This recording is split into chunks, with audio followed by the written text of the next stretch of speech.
Hello, friends. Hello. Hello. Welcome We're to back. Time Theft Today. Yay. Now with live time thefts. Yeah. Yeah. I won't say who. Someone's on the clock right now. Who knows? more than I always. I mean, I always am, but yeah. And I'm unemployed, which I have said means that I'm always stealing time. Everything I do for this show is stealing time. Yes. Just gonna jiggle this mouse yeah. periodically. And, Hell yeah. Just gonna activate Slack. Oh, thanks for the follow, Ninny. And then there were some numbers I missed it, but Ninny161. Thank you. Yeah. Yeah. So welcome everyone. So hello, we are back from our this is take 2 on the Twin Peaks episode. Why don't y'all introduce yourself? Megan, how do I know you? I am Megan. I've actually never met Madeline before, and I'm excited to be here. We have matching rings Madeline is my wife. for no reason. And For no reason. I was her introduction to Twin Peaks, which is a big win for me. Everything I know about also a relationship deal breaker in general. Twin Peaks. It not to get overly what's the opposite of maudlin? Like, I don't know. But it was definitely a big, like, I had never watched Twin Peaks, but like you showing me Twin Peaks and seeing how like excited you were about it and seeing you like how much you basically how much you hyperfixated on it, I was like, I like this one. That was like a big you know. And we've talked a lot about how we don't have the same exact taste, but we have the same like aesthetic vibe to the things we really like. And then Annika, Yes. or Trans.Peaks at Trans.Peaks on Instagram. Who are you, and what introduce yourself. Yeah, my name's Annika. I run a Trans.Peaks Instagram meme page, combining transness and my love for Twin Peaks. Yeah, I don't know, I was chuckling when you're talking about it being like a relationship deal breaker, because like every time I start dating someone new, if they haven't seen Twin Peaks, I make them watch it. So how many, well, like, that's not a fair question, but like you've both converted a lot of people to varying degrees of Twin Peaks. Now, okay, as someone who, and we talked about this last time on the stream, I watched all the way through it also with Megan and Maddie and other people online during the pandemic. Like,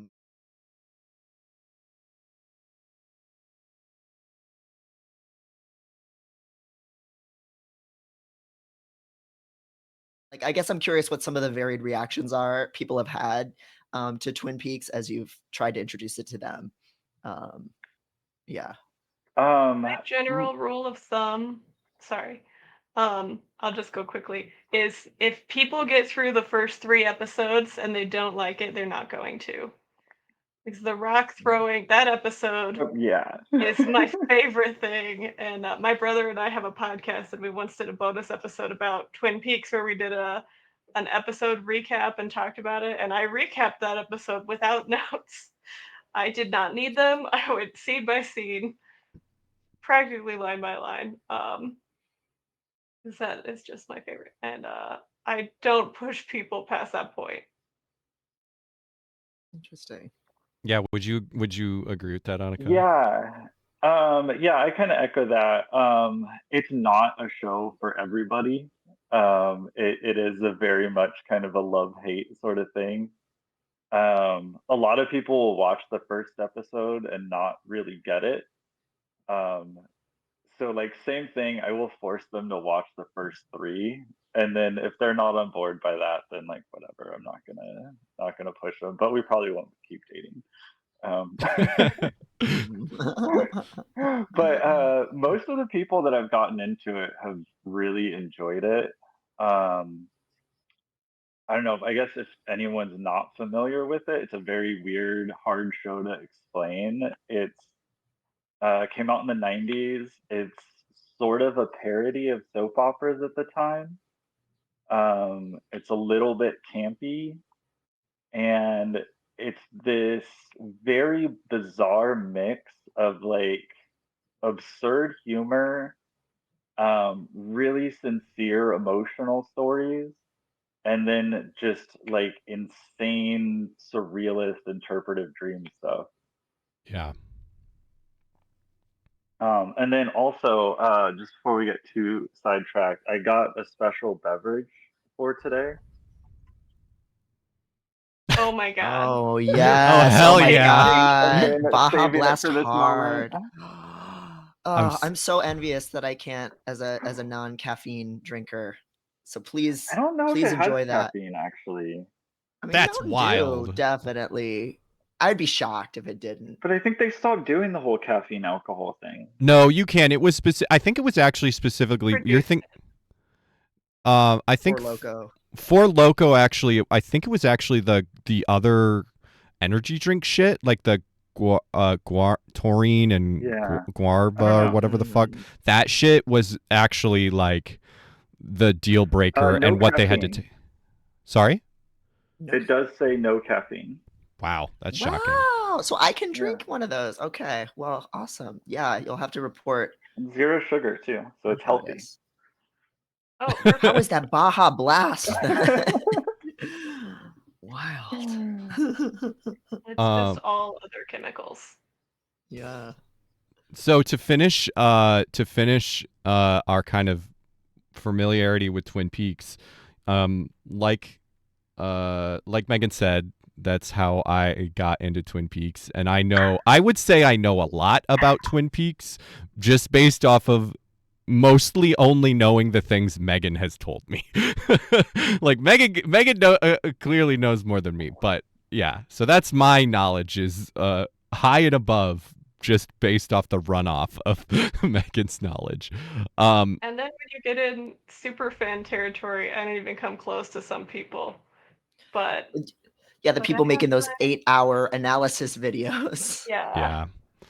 There's one Instagram that just finds weird props from it, and it's so good. That's great. Oh, nice. I'm not familiar with that one. But yeah, there's also Devin kind of mentioned that there's a famous like with all the surreal stuff in Twin Peaks, there's kind of a lot of things that like aren't explained, and there isn't really a clear-cut plot in some parts. I always tell people to just like let go of the idea of understanding it and to just kind of feel it, because it just is like a very kind of emotional thing. But there's this very famous like 4-hour long video called like Twin Peaks Actually Explained, and most people in the community just make fun of it because it's like kind of just the wrong way to enjoy the show. Not that, I don't know, people can enjoy it however they want, but it just feels wrong to like try to look for concrete answers in it. Yeah. I wish I had heard your advice before I started watching it, because my relationship to it, I'll say in my heart, I have violated the 3-episode rule, or I'm an exception, because I kind of stuck through watching it because it was a thing my friends were doing. We watched it on Discord. Internet. Yeah. And so there was lots of commentary to keep me engaged. Like I'm a toddler with my leap pad. Like it didn't really, I was in brain world trying to make sense of it and didn't get it at first. It wasn't really until Fire Walk with Me that I was like, oh, this fucks. I actually like this. I would watch this again without any social connection to it. And that is what finally kind of brought me on board, which I know that when, some people think Fire Walk with Me is worse than the show significantly, or too intense or whatever in certain ways, but that's my favorite. Yeah, I would say Twin. Oh, by the way, thank you for following and then subscribing, Brussels Sprout. Thank you so much. Thank you for doing that. The way I would describe Twin Peaks is that, especially that first season, there are a lot of different reasons to enjoy it. so like it's kind of like a sitcom, or not a sitcom, a soap opera, right? And it's very funny. Like honestly, it's very funny. It's sort of a dry humor that I think it's easy if people don't get it to not understand that it's supposed to be funny. Because it's just like, you know, very weird people doing very weird things. But then it's also like the David Lynch weirdness. And then it's like, so there's like a lot of different reasons to enjoy it. And so it makes a lot of sense to me why people didn't like Fire Walk with Me, because it is very much it is very much extending an aspect of the original series. Whereas and same thing with The Return, where it's like The Return is like David Lynch Unchained. And Mark Frost was involved, but it very much feels like this is David Lynch doing David Lynch shit. Whereas the original was so kind of, I don't know. I do think a lot of people credit all of the parts they don't like in Twin Peaks to being outside of David Lynch's control, and I don't think that's actually true. I think David Lynch was involved throughout the show, and he was also involved in like the weird James storyline that nobody likes, and everyone's just like, well, I like David Lynch. I don't like Mark Frost. He does all the soap opera stuff, and I think that's some of the best stuff. I don't love the James Evelyn storyline, but it has its place in the canon, and James has always been cool. So James has always been cool. Yeah. Every time I see him, I get like weird hair dysphoria, where I'm like, that's what I look like. I need to go use some conditioner. Like, straight up, I haven't started tea.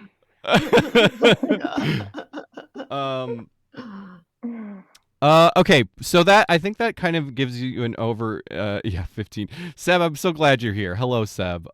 Seb is another Twin Peaks head friend. But let's actually stop there, because we have some juicy piss course. Oh, y'all already know what the piss course of the week was. If you're transgender on the internet, you know we were talking about the Autostraddle T-boy guide to dating trans women and how much it sucks. This was a big one. Yeah, this was everybody. This was just, everyone will remember that. We were all dining out on making memes about this shit this week. Like, we haven't had a party like this on Twitter in a while. So. Yeah. Oh, that's weird. The photos. Also just seen actually so how few I people started even dating defending Maddie, it. right? Yeah. Yeah. Annika, one more time. Oh, just like I haven't even seen like people defending this one. Like, there's no like debate or discussion. It's just roasting. Mm-hmm. Yeah, it's more piss than coarse, I guess. Yeah, you could say. Yeah, but it really does, like, people. So this was so reviled that I didn't see anyone defending it. But I do think, and you brought Annika, you brought this up before we started, is that it really does, like, describe how a lot of trans men talk about trans women on the internet. Like, this is not a unique thing to this article. Yeah, and yeah, I saw a good post that was, somebody had talked about, like, you don't write this article in isolation. Like, you write this article because you're surrounded by people who are like thinking and doing the same things and encouraging this. Yeah, that was a tweet from friend of the show, Anna Valence. Oh yeah, it's nsfw.substack.com. So yeah, we love what a get. Yeah. Yeah. Yeah, we'll have. She's someone that we should have. We should have her on with her succubus Yes. VTuber. Yeah. This is even topical because it does reference Blue Velvet right in the beginning too. I know. I forgot about that. That's the most accurate part of it for me. It's unfortunate because as a stereotype, it wasn't entirely wrong, which is the fucked up part. It seems to me like it's a joke you would make to your friend about like little trans girls, and then they just went ahead and wrote a whole article about it and didn't think about it. Yeah, like if you read it as satire, it's pretty good. Yeah, and it just is Yeah, should we give a quick rundown of what it is for the uninitiated? Yes, that's what I was thinking. Yeah. So it is a lot of stereotypes. It says, hey, buddy, you want to pick up a beautiful trans girl? Why don't you, compliment her striped programmer socks? And why don't you leave a synthesizer under a box with a stick and pull? I mean, let me just read out the fucking first paragraph. Maybe you were at a tech conference in San Francisco or at Ultra, the annual electronic music festival in Miami. I feel like I'm gonna be real. I feel like most the stereotypical trans woman isn't at Ultra. She's at the fucking Gex pit. Like, this is a misunderstanding of what flavor of electronic music trans women are listening to. But anyway, maybe you went to a burlesque show at a downtown club. Maybe Blue Velvet was playing.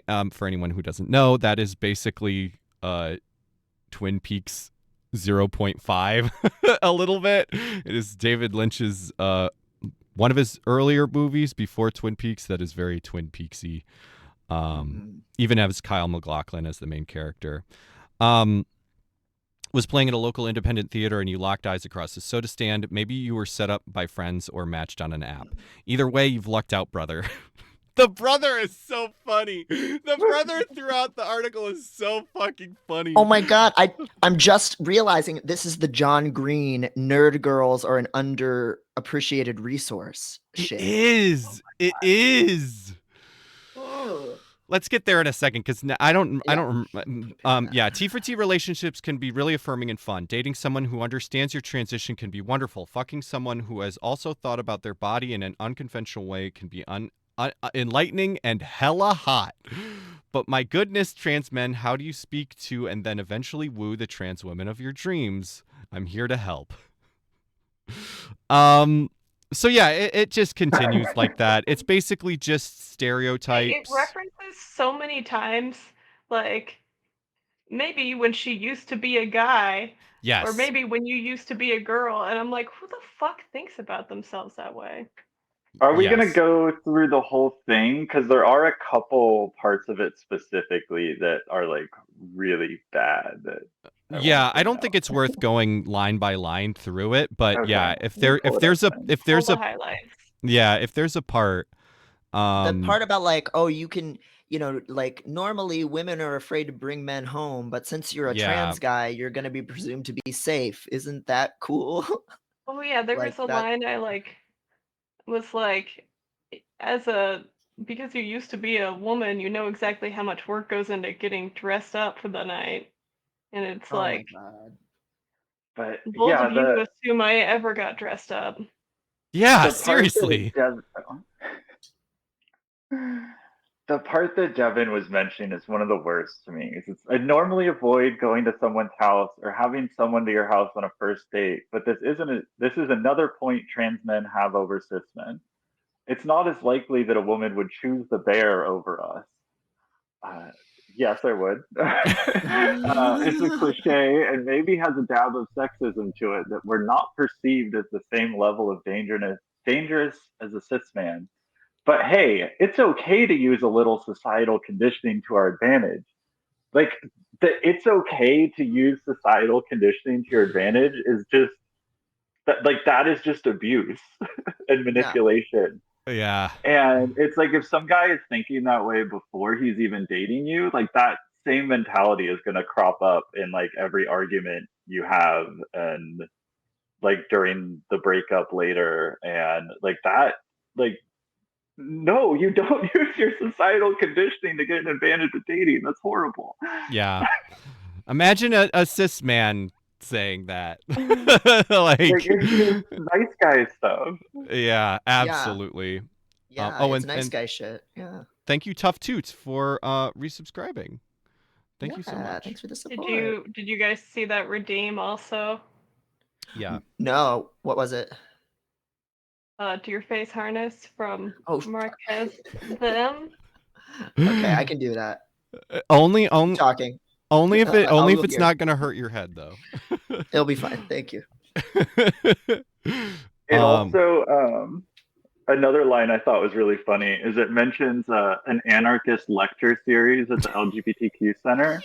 Yeah. And like, hey, what LGBTQ center is having an anarchist lecture series? Yeah. Yeah. And this dude is so not an anarchist. That's a whole side rant I don't know if we want to get into, but like. Yeah, this is big Obama pretending to be a communist to get girls in high school. Pretending to be bi to get the yes, that's right. Shorties. That's right. I made love to men, but only in the imagination. Yes. That's what he said. When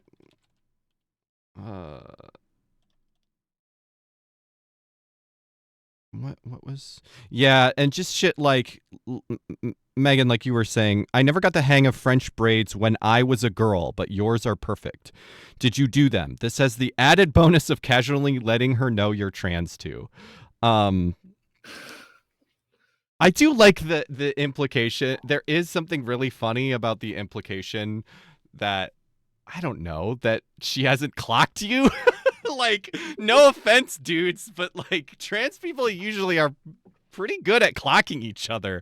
And so I love the idea that you have to mansplain that you're trans to her, which like sometimes, yes, I'm not saying that there aren't like dudes or trans people in general that like, I'm biased by the fact that I don't pass, but like that being an assumption on the part of the reader is that they pass well enough and this hypothetical trans woman is not clocking it is also funny. The implication too that the hypothetical trans man passes and the trans woman doesn't. Yeah, that's a great point. Like you know she's trans because she's a clocky bitch, but you're fucking. And then obviously, like you said, it's just super weird that you're talking about things like when I was a girl is super. It's just a weird way. There's a lot there. It's very gross that like in this presumed world, right? This person is passing and they're immediately needing to bring up their birth assignment. Yeah. Again, to like redraw that line. It's like, ladies, I'm safe. Yes. I'm the good kind of little boy, birthday boy. And again, that implication that like if you're gonna bring up your birth assignment to be safe, you're probably gonna bring up hers to cast her as predatory. Right. Yeah, I don't. I'm not sure. I think this guy was smart enough not to do that directly. No, he doesn't do it directly. The implication, though. Right. Yeah. And I think that the whole passing thing, this guy's not trying to pick up trans women right? That seems like part of the point. Oh, you cut out a little bit there, unfortunately. Sorry. Aren't trying to pick up. It seems like the point to pick up trans women who aren't passing. Yeah. Yeah, that's a worrying implication. It feels like kind of targeted towards like trans women with low self-esteem. Yeah. And like, this is one of those things that like sucks to admit, but like in your early transition, like misogyny kind of feels good. Yeah. Like it's got that like affirming aspect to it. And it feels sick to kind of prey on that. Really like the People's Joker whole storyline, right? Yeah. Yeah. It really reminds me of that. So thank God I could read this article and learn all about how to pick up trans women. Continue to grow my harem. Yeah, you as with a person with 2 trans women girlfriends. This is how we got. I actually wrote this. Yeah. So speaking of who wrote this, do we have anything? Is there even anything more to say about this? Like, I feel like it's so self-explanatorily gross. There's one other part I wanted to point out. If you want to scroll down to it, it's just above where it says how to keep it going. Yeah. So just about that. He like in that paragraph above that, he's talking about like taking her to some function, like some queer function. But then like introduce her clearly as your date for the evening, even among queer friends. Make sure she knows she's not just another friend. She's special to you. And it's like, on a first date, I don't want to be like paraded around in my community as someone's date. Like, that's so weird. Yeah, trans people can very easily get lost in the friend zone if you don't make it clear you're there together. Like having the friend zone as like a real thing, like lionizing that as a thing that exists in that way is like really, really, really explicitly what trans men rights activist shit. Yeah, it's very like claim your territory kind of shit. Yeah, definitely. Yeah. And like parade her around like an object and like make sure that everyone knows she's yours. That's wild. Like, that is weird. Like, the idea that if you aren't clear enough it's a date, you might accidentally become friends, and then all romance is off the table. Because trans people don't fuck their friends ever. Yeah, never been heard of. Thank you so much for Seb for resubscribing. Started a new job this week until today without being misgendered. Ironically, it was a lesbian that misgendered me repeatedly. Lol. Ugh. Oh. Yeah, you are also on Turf Island, so that. Just give me her at. Drop her location. Every girl is different. Do you believe that? It doesn't seem like you do. You can pull the article. You could pull back from the generalities of both being trans and find out you're compatible beyond that. Why wouldn't you start with that? Yeah. Yeah. Like, I think actually before we move on to anything else, I think it might make sense to say something like, just at like Annika, as me and you as trans women, it's just like, just don't. Yeah, like just be normal. Yes. How hard is it to be normal? And like, I mean, I do think that T for T can be special because of some of the things they talk about, but like coming at it from this perspective of like thinking you like, and I think this is really a this is very much like a, you know, trans men are men, like this is very much a male thing, to like, and unfortunately a trans man thing that we've kind of like talked about in the past of like, I don't know, using trans men using their relationship to womanhood as like a shield, and then the implication there being that trans women have this relationship to masculinity that is dangerous. Like that sucking, but even at its baseline, like just like it would be really weird for anybody to like, I don't know, assume shit based on me being trans. Like, yeah, some of that is going to come up, but you just have to let that come up as it comes up and not weirdly assume it. So yeah. I've also and like, it really seems, sorry. I was gonna say I've run into some of this in real life as well. The one example that comes to mind immediately is my old roommate. Um, we were at like some poly meetup thing, and they started like talking to a trans woman about like Elden Ring, and started like talking about like, oh, like how their character is like a dex build and like this and that. And then like we like stepped away from that trans woman, and they were just like, oh yeah, I don't play Elden Ring at all, but like I don't know, it's just an easy way to make a connection, and like now Oh, I'll remember my name. And I'm like, what? I'm like, that's Ew. insane. that's Oh my that's god. fucked up. Fake gamer boy. That's really fucked up. That's really gross. Yeah. Oh, that's literal pickup And artist kind of shit. yeah, Like, yeah. And like I tried to explain to them why it was so horrible, and then they were just talking about how like they're socially awkward and like little tricks like that help them like socialize. And I'm like, that's just like being manipulative and disgusting. yeah, just lying to people so they like you is not social skills effectiveness. Yeah. But yeah, I don't know. There's been some. I was thinking of some other examples the past few days, but I don't remember them now. Yeah, feel free to bring them up if you think of them. But yeah, I don't know if I did we probably we don't need to go super deep, but we did find out some fun stuff about the author.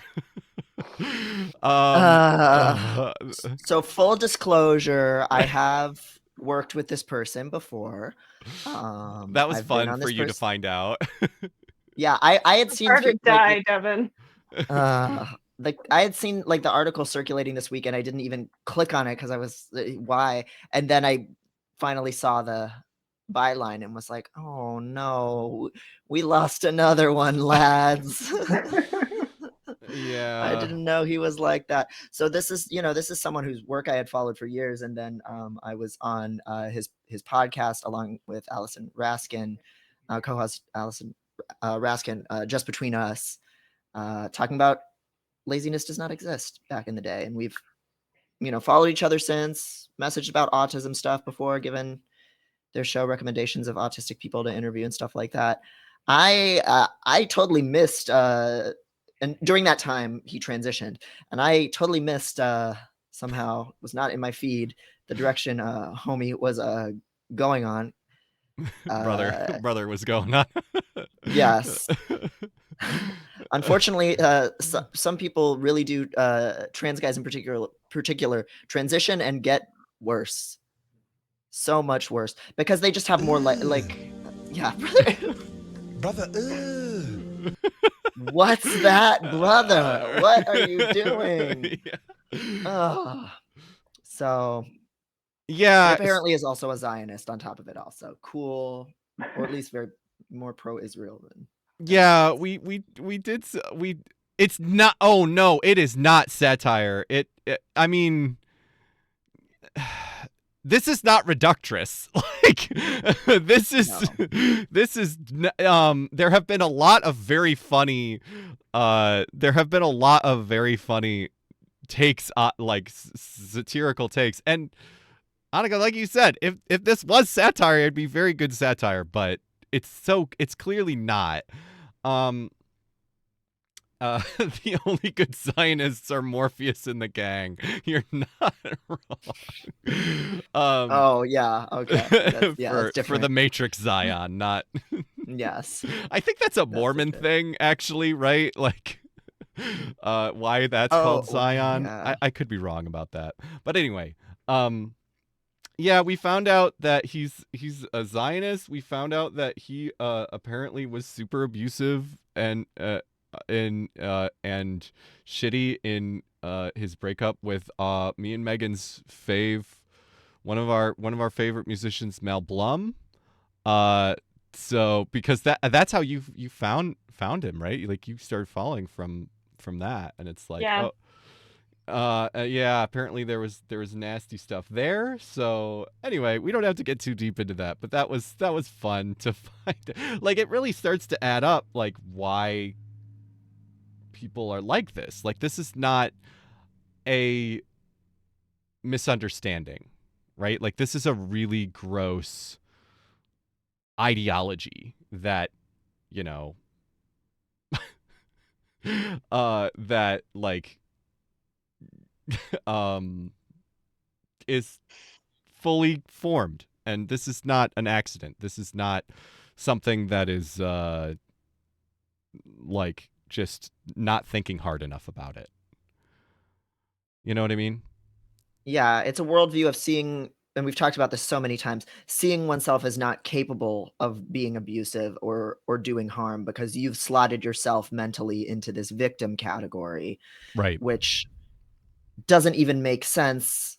Even if you were to overgeneralize in that way, which you shouldn't do. Any person of any identity can do harm to each other. We all have a human responsibility to each other, but it especially doesn't make sense when you enter transmisogyny into the equation in these relationship dynamics. Yeah. Thank you for the follow, Cybernetic Sloth. Yeah, thank you. Also, Seb has redeemed put on the deer face harness 5 times. Yeah. Okay, well, it's... So that's it is. You want me to take it on and off? You've seen how difficult it is.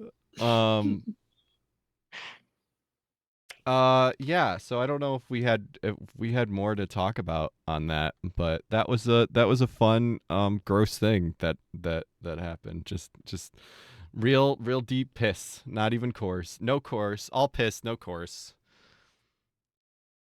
The only thing like I can think of to add is that it's also like a good example of systemic transmisogyny, just because like this article was posted to a lesbian website that like describes itself as progressive and feminist. And there's no way they would ever publish anything like that about cis women. Yeah. And it just like shows like how many people were involved that thought that that was okay, and just that like trans women are just like it's acceptable to be misogynistic towards us. Yeah, you posted in our group chat that that I think is it the editor that is a trans woman, but then is also like good friends with Gabe. Yeah, I don't know, and I don't know how much I really want to go into that because I don't know much about her, and right. You know, it's really hard for trans women to get jobs in places like that. Yeah. So I don't want to like drag her down too much because like she's under the same societal pressures to like post that as anyone else is. Yeah. So yeah. Well, that is the energy from like, because I followed her and Gabe for a while because of the Mel Blum connection, and it really just seems like this was a funny in-friend joke that got away and became something horrible in the real world. And I could see that being something where she was like, oh yeah, it's a good bit, and then just, I don't know, didn't think about it enough. Yeah. That too, because I do have some trans men in my life that I really love and I'm close with. And they didn't approach the relationship the way that guy did. The reason we're friends is because like they treated me normal and we got to know each other. But yeah, I mean, we have a bunch of those in jokes because some of those community stereotypes are just really funny. Yeah. But there's a difference between like joking about that stuff with your friends and like posting it online as legitimate advice. Yeah. Yeah. People need to know when they're using, like we've talked about context collapse on the internet before, like when you're using your inside voice versus your outside voice. Like if people are going to look this up and view it as prescriptive advice, you have a much higher responsibility, especially because Autostraddle is historically a lesbian website that was predominantly cis lesbian voices. And as much as they're making gestures at including various other identities, it's really still imbalanced in transmisogynistic ways. And so you really have to take that shit into account before you start running weird shit like this. Yeah. And also, like, to that point, Devin, like, one of the ways that trans women get acceptance is by being targets of misogyny and, like, reduced to objects. And it really sucks, but, you know, that is just how we get acceptance a lot of the time. Yeah. Yeah. So, anyway, let's talk about Twin Peaks. Cool. Yeah. Let's get into the main the main course. So we do do we want to talk about Denise, like some good trans representation? I think that's a great have tiered spoiler categories. Like, do we want to do any kind of spoiler warnings? Do we want to spoiler the whole thing? Yeah, I think that's a good question. Twin Peaks is a very spoilable show. So I think we all know the main spoiler. I think if we can separate, like, talking like, don't give away the main plot point of the first run. Yeah. And I don't think we really need to talk about that. I don't think we do either. We could get into it later, like that. We could divide this into a. We could add a spoiler tag on screen and in the title later. But maybe to say up front, we may spoil characters that are in the return, and some stuff that happens in the return that maybe isn't huge plot points. Although, what do you even consider the plot and the return? I feel like the whole time. So I think this will be a mild spoiler. I don't feel the need to put it on screen or anything. This will be a mild spoiler, and then later we can get into. Does your Annika, does your discussion about Denise and the extra, like, stuff outside the show, does that stuff get too spoilery?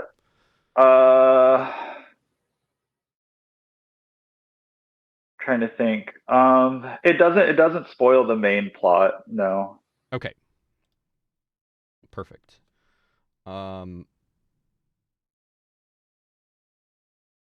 So let's head into the dollhouse. Yeah. We got a couple friends here. Old friends, of course. Oops. I keep doing that. Have we talked about getting a dollhouse bumper, like some kind of little song or something? I've thought about it, but I don't know. I really need some help on what the dollhouse bumper should be, because it's such a. I've, like, kind of Googled, like, songs about a dollhouse, and it's like, it's so, like, it doesn't have to be a song. But yes, please, especially in the Discord, please help me come up with a dollhouse bumper. I can do some very light VFX stuff, as you guys have seen, but I'm not that competent. If anybody has any ideas, dollhouse. Let us know in the Discord. Yeah. In the middle of our stream. That's pretty good. That's cute. Right now, my mind just goes to a clip of Hari Nef DJing from the Barbie movie. That's pretty good. That's cute. That's pretty good. So yeah, we actually have some. The dollhouse it should be the same, but the tech is a little bit different now. Now we should be able to. We don't have discrete levels of the dollhouse anymore. Oh, looks like there's two Jerrys. There's a doppelganger. The doppelganger. There. We unfortunately, I have not recreated the tech in this format to have buttons to flip through the different characters. So I have to, but I can do it. I just have to do it manually.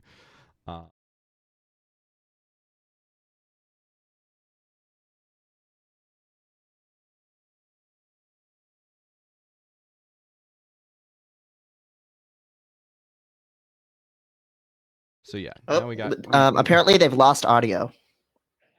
Oh, yeah. That was just because I was in a screen I didn't mean to go to. You guys should have audio again. Okay. All right, cool. Dolls in the silent void. Yes. So should I talk about Denise while you're messing around with that? Yeah. So this is Okay. your wonderful doll that you supplied. This is the first time someone has supplied an image of the doll themselves, and I love this image. So this is Denise. Yeah. Holding the eraser head baby, right? Yep. Yes. Oh my god. Little freak. Mom. So for people who haven't seen Twin Peaks, it's got a trans character in it, and her name is Denise Bryson. She is played by David Duchovny, and cis man playing a trans woman is not ideal. And we all can talk about the reasons about why, but just leading into some stereotypes about trans women in drag and things like that. But David Duchovny does a really, really good job with the character. There's some behind the scenes footage of him like really getting into character and talking about like really trying to like feel like a woman while he was playing it.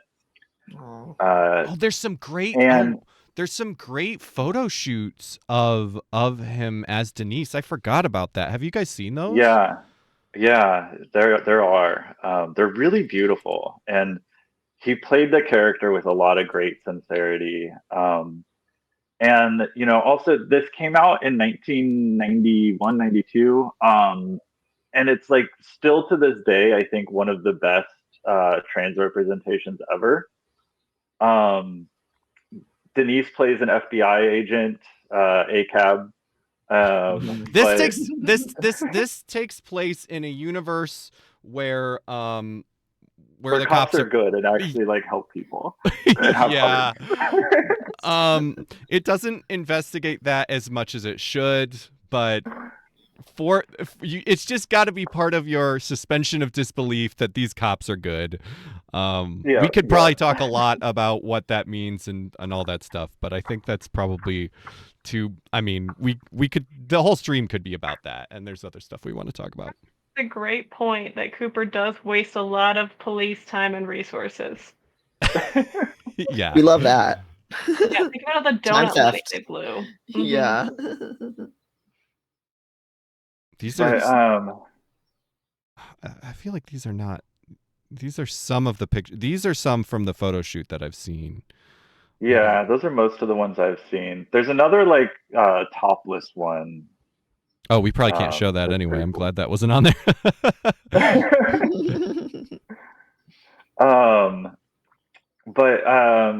Yeah, anyways, she shows up late in season 2 or mid season 2. And she was originally named Dennis, and everyone's expecting like Dennis, the FBI agent, to show up. And she just walks in and she's just like, "Oh, hi, I go by Denise now." And for the most part, everyone's just like, "Oh, cool, hi, Denise." And it's like really nice that it's just treated like so normally. There's not a lot of like trans stereotypes. Everyone pretty much accepts her, and it's just like not really played up to be that big of a deal. And it's just so rare to see like a trans character who's just kind of a normal character. All the jokes, well, first of all, there's just not many jokes about her being trans, and all of the ones that there are ones that like she's making. Yeah, I would say that there's like literally one joke where the joke is sort of that you could construe it as like sort of it's funny that they're just like, oh, okay. Like there was a joke when like Hawk sees her for the first time and then she like leaves the room and he's like, all right. And sort of you could says that's a good color on him. Yeah, which was a weird line from Hawk. And there's the scene with Andy and her dancing that seems to be a joke, or is portrayed as a joke, maybe. Right, but that's kind of it. The Andy scene, though, I feel like the joke is more just that like Andy is really weird and like would be weird dancing with any woman. Like Yeah. Everything he does is funny because he's so awkward. Yeah, as a person. Yeah. And then also like the line from Hawk, even like it feels like that would kind of be someone's normal reaction who like doesn't quite understand, but like it doesn't like dwell on it or make a big deal out of it, or like Right. it just kind of is like, Only oh, like that's time someone. she's misgendered, right? I believe so, yeah. And that's it's just kind of Hawk just whatever, literally like, was not told. Like Hawk is not. It's not like Hawk is deliberately misgendering her. He just is unfamiliar. Like is like even like honestly, the joke there is more so that like even without having like because he's seeing her without like having her situation be explained, and and Hawk's reaction is just like, okay. It's just like if anything, to me the joke is just like Hawk, how like cool Hawk is, that he doesn't need to like make a big deal about it, even though there's this quote unquote weird situation that hasn't been explained to him. And there is also I remember one other scene where Cooper calls her Dennis and dead names her, and Denise just says Denise, like Cooper says sorry, she says it's okay, and then they just carry on with their conversation like nothing happened.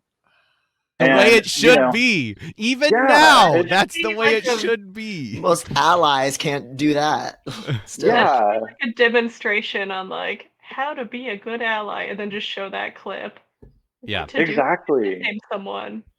And it's not about like both thumbs upping the camera at the end. Definitely. And it's not about like Cooper trying to be mean or anything. Like he's flipped up, and Denise is just correcting him, and they move on. It's great. And then I think we can spoil like light spoilers, but she does return in the return, and I think we should just watch that scene. I don't think that's gonna get us dinged. I think it'll be short enough. I'm just gonna fully bring up that scene. It might be a little long, so maybe we'll skip around, but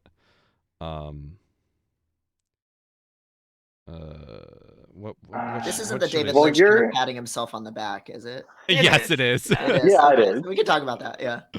I have some mixed feelings on that too, but while Maddie's trying to find that, there is also another scene where she catches the wedding bouquet.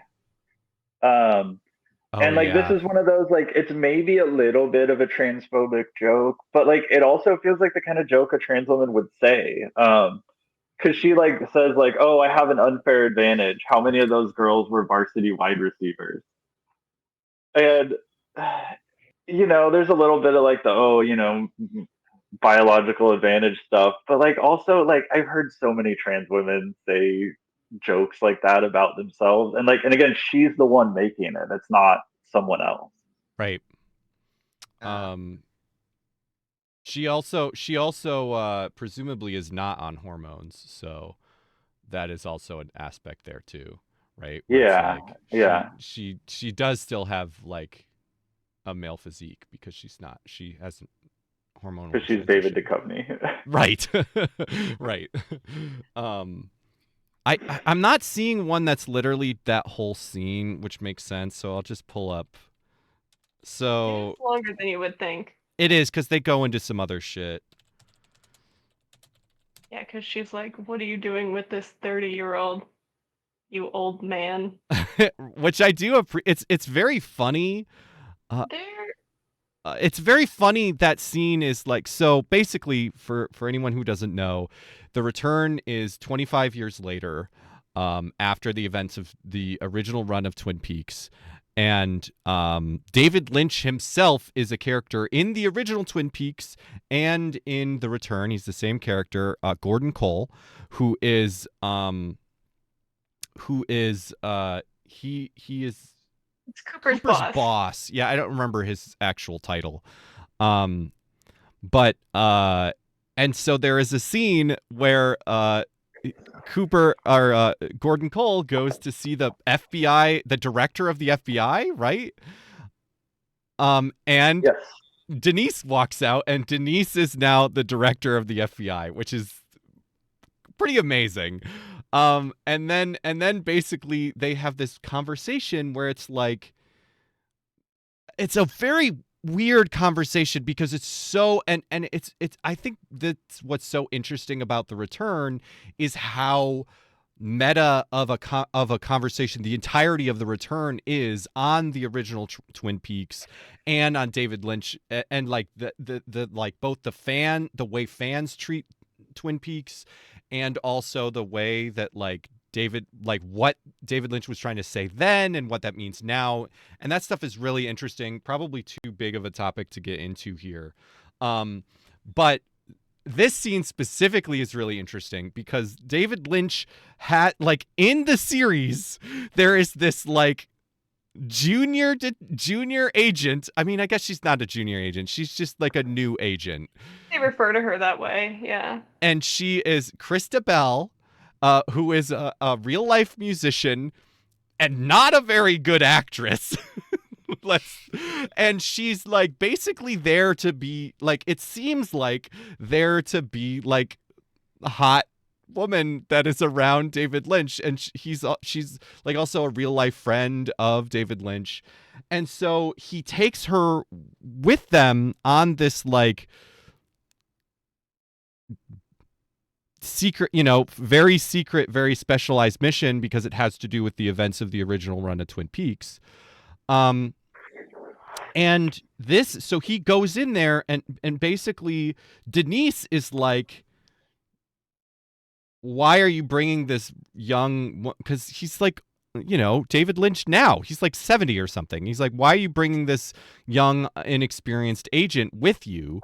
And he's basically like, I'm not a creepy old man. That's not why I'm bringing her. You know me better than that. And specifically, he says this. And when you became Denise, I told all your colleagues, those clown comics, to fix their hearts or die. Sorry, that was not on screen for some reason. All your colleagues, those clown comics, to fix their hearts or die. Yeah. So this is like him literally patting himself on the back, like, I had a trans woman in my show in 1991, and I said fix their hearts or die, and which is a weird thing. I kind of love it. It is very much an old cis man going, give me a cookie, putting in his show, give me a cookie for being woke. While not even having an actual trans person there, which like I don't think it would make sense to recast her, but like it's complicated. And it also is made even more complicated by the discussion they have about him having basically this like hot woman friend. They're also having this discussion about like this hot woman that David Lynch is IRL friends with on the show and can't really act, which David Lynch loves this lady. Yes. It's like, I can't be misogynist. Yeah, I love women. You're a woman. and I was pro-trans in the 90s, so I get to do whatever I want. So a few things about the pro-trans part, and we'll get into this later when the conspiracy board is revealed. Yeah, I do think we should segue into that too. Okay, I can segue into that. See, where is it going with this? Oh, I also think like part of him saying that in the new series isn't in just him patting himself on the back. Because, there was a lot of Twin Peaks fans that didn't like Denise and were really transphobic, and, were really awful about the character.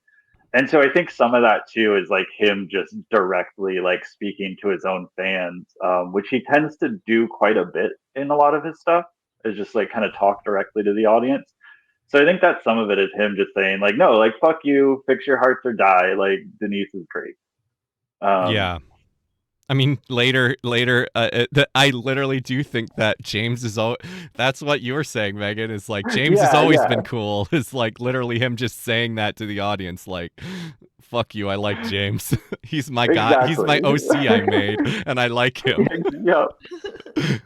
Weird take I saw on Reddit the other day that scene with Denise and Gordon, they were like, well, she obviously like was into him and has a crush on him, and that's why that conversation happened. And I was like, what interpretation do you have? That's so weird. Yeah, I think that's part of it. I do think that's part of some of the writing in there is even like kind of implies that too, which is a weird angle for it too. I don't entirely just wanting everyone to fuck him. Yes, I don't think that that's why that conversation happened, but I do think that that is like an aspect of the conversation in that scene, which is a weird thing. Also, like a weird aspect to that scene, which is, complicates it, and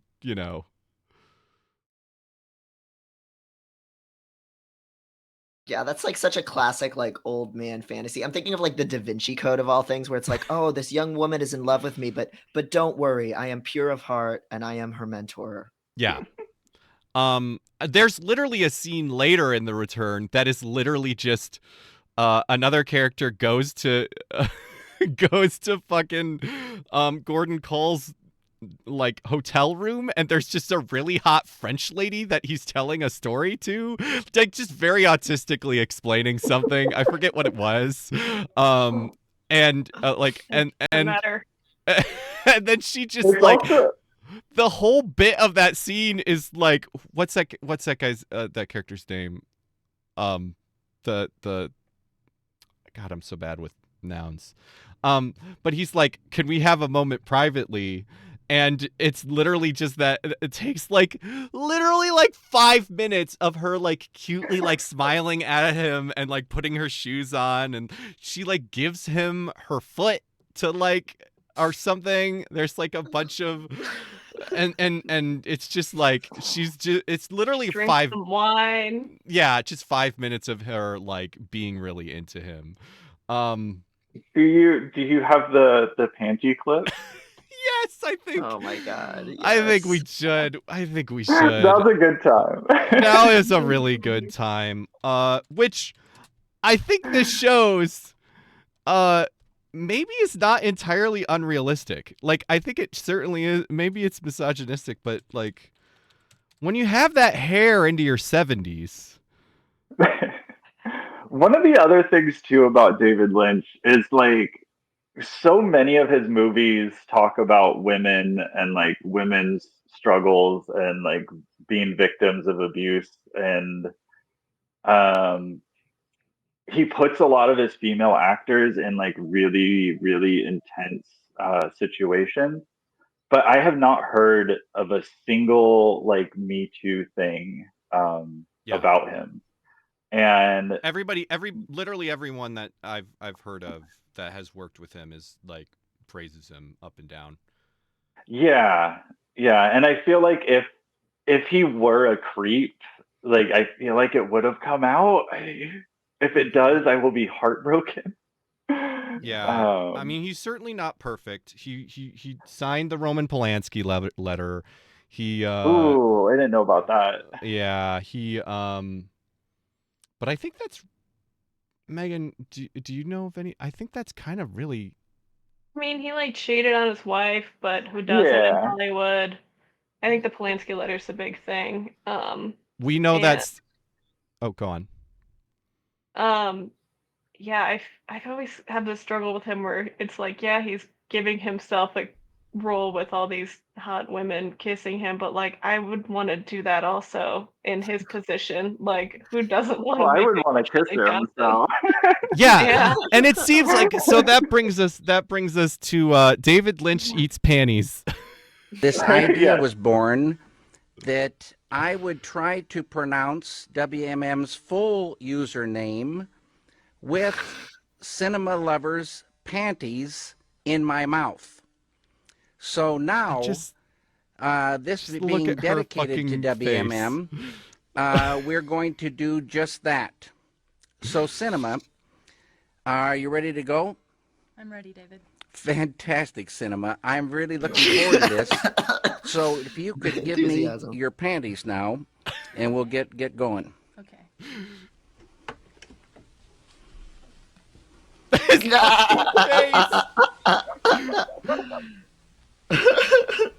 That's beautiful, Cinema. There you go. Thank you very much. They're still warm.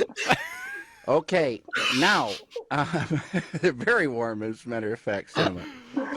Okay, and now, the deal is, I'm going to put these panties in my mouth and pronounce WMM's full username. Are you ready? Oh my God. Gotta have them just in there for a minute. Yeah.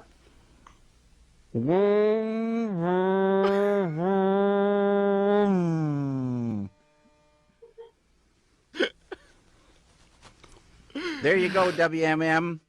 You saw it here first.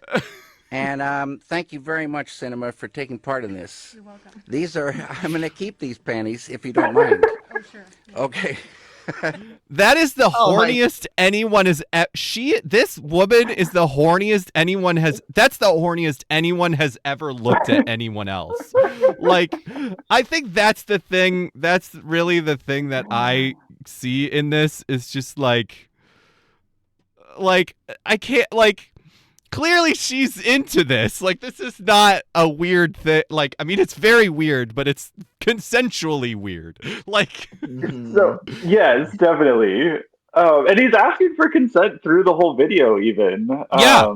Like, clearly they already have consent, but he's double checking. Yeah, she does everything. He's just very like he stays in his lane, even while enjoying it. Doesn't even look at her as she is removing her panties.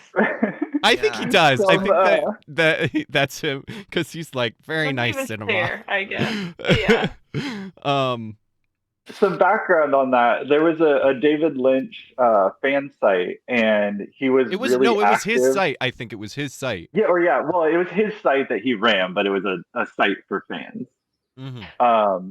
That's what I meant. And yeah, there was a chat room that he was really active in, and there was some user who had that ridiculous name in there, and people were joking about how they wanted to see David film a video of him trying to pronounce that user's name. And then like somehow the jokes got to be about like doing it with panties stuffed in his mouth, and then like Cinema lovers like joke that they could be her panties, and then David was like, when are you in LA next? Yeah, specifically she booked a flight real quick. Yeah, specifically it seems like so there was a Vice article, and then if you search for this, a Vice article that was like what the fuck, and really didn't find very much, but found a few details.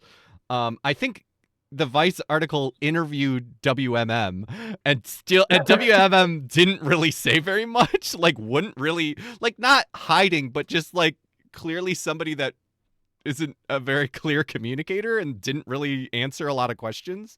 But somebody on Reddit, a commenter on Reddit, so who knows the accuracy of this, but suggested that basically there was a certain performance where David Lynch was nervous about doing, because he was really active. It was basically like a chat room, and he was really active in it. And there was and like inside jokes kind of developed in it. And one of those inside jokes was he was saying he was really nervous about some talk he was going to give. And people were like, oh, everybody's going to throw their panties onto the stage while you're doing it. And then panties themselves became like an in-joke in this chat. And so that's how that other thing developed, which, like, as baffling as this is, does actually, like, those steps actually do make sense. But, I mean, they do in a very Lynchian way. Yes. Technically, this is all allowed. David Lynch with 15 alt accounts. So anyway, let's go back to the doll's house. And revisit Denise here in the dollhouse with Jerry. Megan, do you know what these are? Do either of you know what these were? It was just like this scene where they're walking through. Was that the smoked cheese pig? No, I wanted that, and he's only sitting in a way that Maddie couldn't get a clean cut of it. Yeah, I also want one of those pigs, just in general. They was were it when he was walking into Ben's office with donuts? Maybe they were donuts. He was like just. It was like the same episode where they talked to chopping wood indoors. But it was like earlier. And it's just this really quick like scene. He's going through a hallway with Ben. And he's describing what they are, but I couldn't really tell what they were describing. Anyway, some kind of treat. Yeah. If he was describing it and then it's some weird shit that they probably don't have in America or something. Yeah. So anyway, so Annika, like you have a few more. Oh, sorry. Sorry. No. Okay.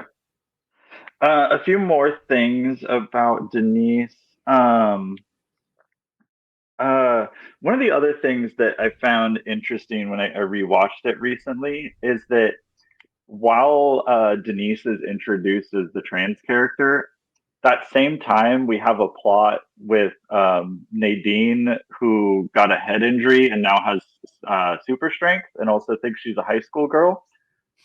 Which is never explained. That is not a thing. Never explained at all. Never even really ties into the plot. It's normal. But not at all, really. But there's a whole plot about her like getting banned from the sports team for being too strong. And I just thought it was kind of interesting that like at the same time we have a trans woman, we have this plot about like a really strong cis woman who's too good at sports. And also, like, clearly should not be in high school because that's high school sports. Like, she's an adult, so. And like, I don't know that was necessarily intentional or any commentary was being made there, but it was interesting to me to sort of see those two next to each other. Yeah, I could. On the Nadine storyline, though, the scene of her getting in bed with Norma and Big Ed is maybe one of my favorite scenes in the show. Because that's when she was like, disqualify. And then just sadly tells them her sports story. Yeah. So you have a you've brought us a sort of murder board. Yes. I'm hoping I remember it all because I did this on like a crazy hyperfixation binge before our last stream. And I think I forgot it all. I was like blacked out during most of it. I think we could bring it. I think we can bring it back. Thank you again, both of you, for rescheduling, and I'm sorry for all of that garbage. We hate you, Twitch. Thank you, everyone, for being back here again too, watching. So let's bring out the murder board. All right. Oh my God, you put it in the doll. I put it in the dollhouse. That's amazing.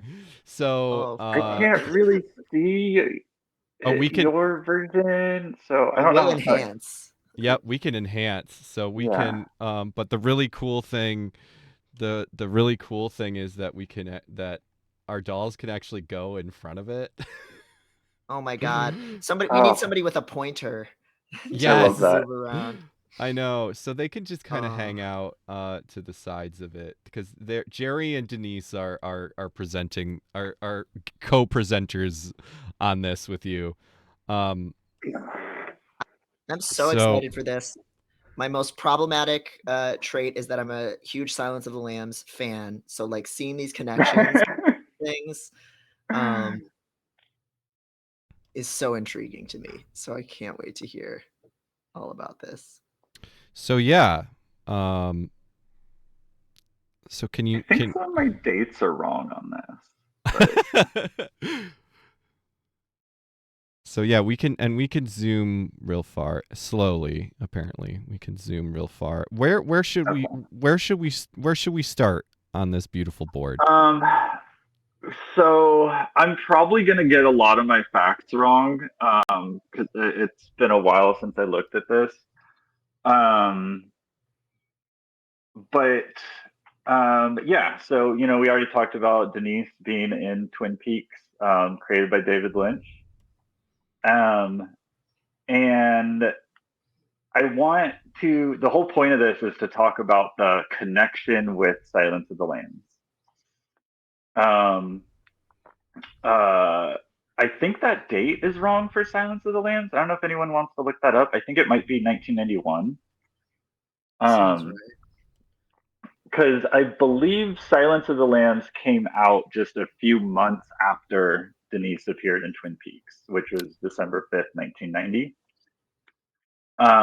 Is this Heart's is this the release isn't this the release date of the Nick Cage one? Wild at Heart. Wild at Heart? August 17th. That's what it said there. That's August 17th. Denise is December 5th. Also, can you send me the copy that you're using? It's for some reason not the same one that I have. You have a more updated version though, so that's good. Oh, okay.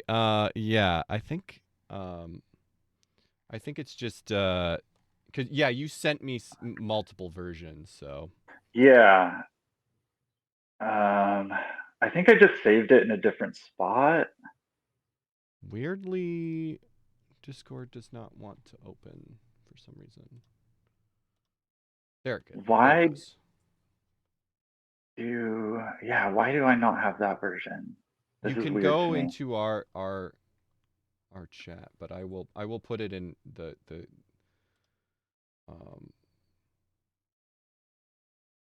The chat did confirm 91. Yeah. Okay. Thank you, Artistic Bum. January 30th, 1991, New York City release.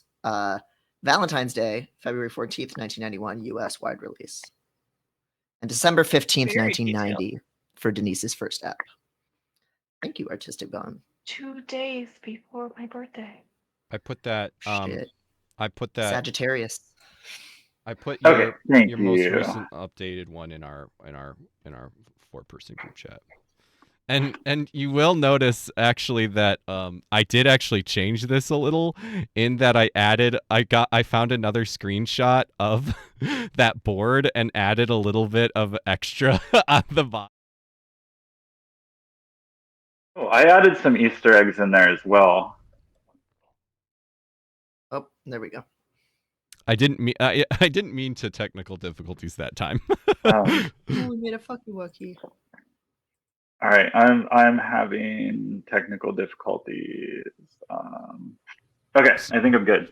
Yeah, I also added some little Easter eggs drawn on the board. If you see them in chat, point them out. Hell yeah. Okay. Oh, and this one has the names. This is so much better. All right, so now we're gonna go up to the top left. Silence of the Lambs is based on a book series by Thomas Harris. The Silence of the Lambs was the second book in that series. The first one is Red Dragon.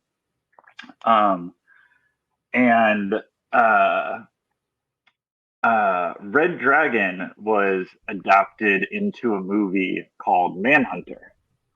And that was the first movie with Hannibal Lecter in it. And who directed Manhunter? Or who?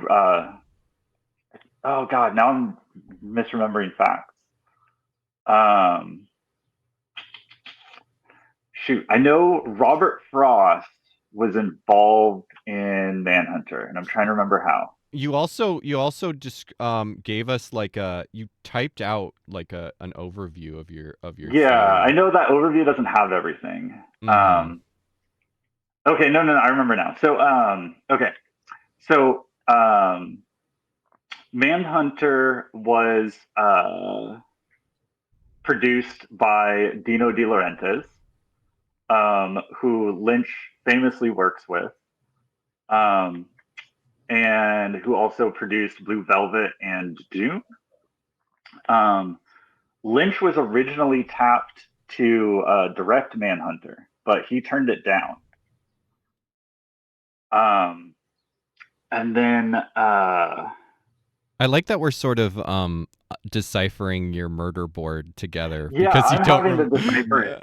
I'm having to decipher it too. Yeah, so no, Mark Frost is not connected to Manhunter. I was wrong about that. But David Lynch was originally tapped to direct it, and he turned it down.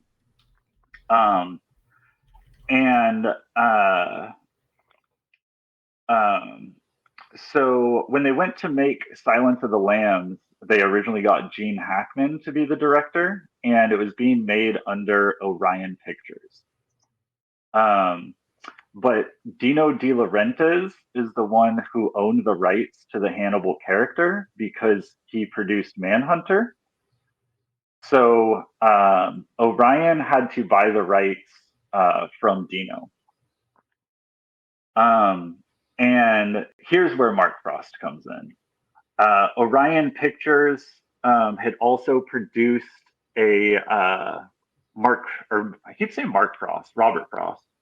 Is it Mark Frost? My brain is It's Mark. Robert's the poet. Yeah. Yeah. Why does my screenshot say Robert Frost? That's confusing me. It's actually hidden on screen by Denise. I didn't mean to do that, but I actually perfectly hid it. Denise is hiding your crimes in. Let's see. I need to zoom in on mine here. So yeah, Orion also produced Nightbreed, which Mark Frost was a writer on. So we know that Mark Frost and Dino De Laurentiis both had connections to Orion, which is the studio that ended up producing Silence of the Lambs. And let's see. So Hackman ended up not being the director for Silence of the Lambs, and I forget why exactly now. But after that happened, Orion got Jonathan Demme to take over.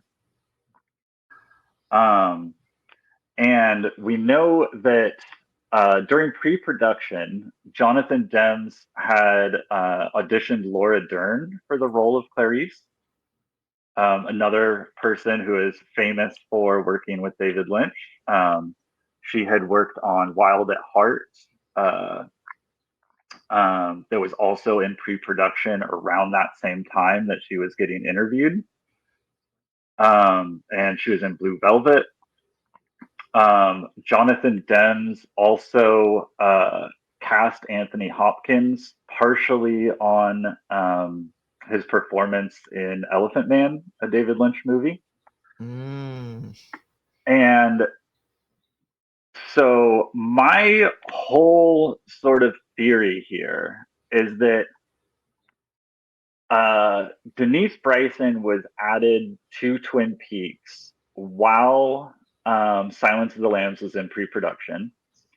And we know that all of these people connected to Lynch were some way involved in the production of Silence of the Lambs. We've got Laura Dern, Anthony Hopkins, Dino De Laurentiis.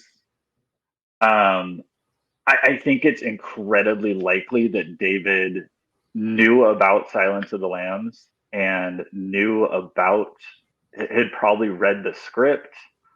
With all the connections you've made, it seems almost impossible that he wouldn't have been familiar. Yeah, exactly. It's all circumstantial, but it's pretty fucking strong circumstantial evidence that he would have been familiar with it.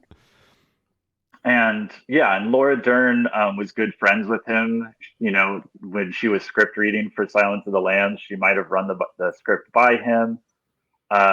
When Gene Hackman, got off the project and Orion was looking for a new director, they might have talked to David again since he was supposed to be the director for Manhunter. it seems so likely that Lynch had read that script. And, you know, we all know how problematic Buffalo Bill is as that horrible trans stereotype. And my big, like, grand theory of all of this is that there's one line in Twin Peaks that seems kind of weird. And Denise mentions that she's attracted to women. And Cooper seems she's HTST. yeah, and Cooper seems a little bit surprised, like, you know, the whole like, oh, like trans women must be all attracted to men. And her response is, I put my panties on one leg at a time, just like everyone else. And it's just like such a weird line that doesn't really make sense. And my big theory is that that line is just a direct reference to Buffalo Bill. And it's saying, like, I wear women's clothes and it's totally normal, just like everyone else. It's not this weird, creepy thing like that horrible, you know, monster. Wow. So that's my big conspiracy theory. I've got no direct evidence, but yeah, there's a lot of dots connecting there. I love this because that line doesn't even make sense in canon, because she's like, if you know what I mean, and Dale's like, I don't, but okay. Yeah.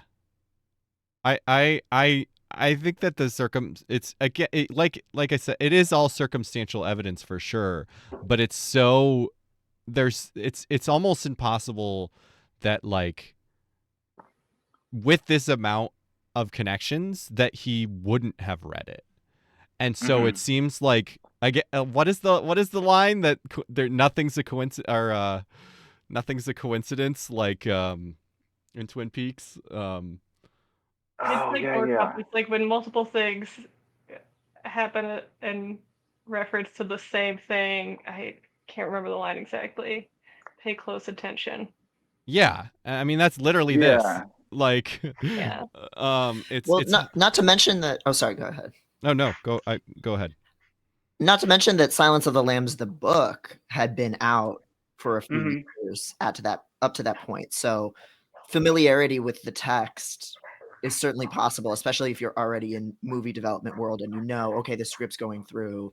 This book was a huge bestseller. And that book goes even more into these weird justifications that Thomas Harris has for why Buffalo Bill isn't a trans woman. It's basically AGP bullshit when you drill down to it. And so it makes sense that David Lynch could be aware of narratives that are coming out or are already out about trans women and how they're depicted, and how he wanted to do something like that and what he would want to avoid. Definitely. What part of the cultural conversation he was going to be a part of if he did. Yeah. And I've heard a lot of people talk about how Denise is sort of like accidentally a good trans character. But I don't know. I'm honestly willing to give David more credit than that. I mean, it really seems like he was aware of Silence of the Lambs and how damaging that was, and was like directly responding to it. And you know, the contrast between those two characters who came out within months of each other is just crazy. I don't know. I'm fine with giving him more credit. Like, I think he intentionally wrote a good trans character and probably talked to some trans people about it before he did it. I wish he had cast a trans woman. That sucks, but yeah, still, it's a wonderful character. Gentlemen, when two separate events occur simultaneously pertaining to the same object of inquiry, we must always pay strict attention, is at least one quote. I feel like there was a more the one I was thinking of. Yeah, I feel like there's a more specific one, but coincidences, nothing is a coincidence in Cooper's mind. I feel like David Lynch is so intentional with for example, how he depicts disability and explores it in Twin Peaks. Like, there's a lot of different kinds of people who you don't normally see on television, especially in the early 90s, that get included as fully realized human beings on that show, whether it's indigenous people, like, or a variety of different kinds of disabled people. So I think, like, he's really intentional, even if he's also like goofy and won't explain his intentions. You see the fruits of that labor, you know? Yeah, absolutely.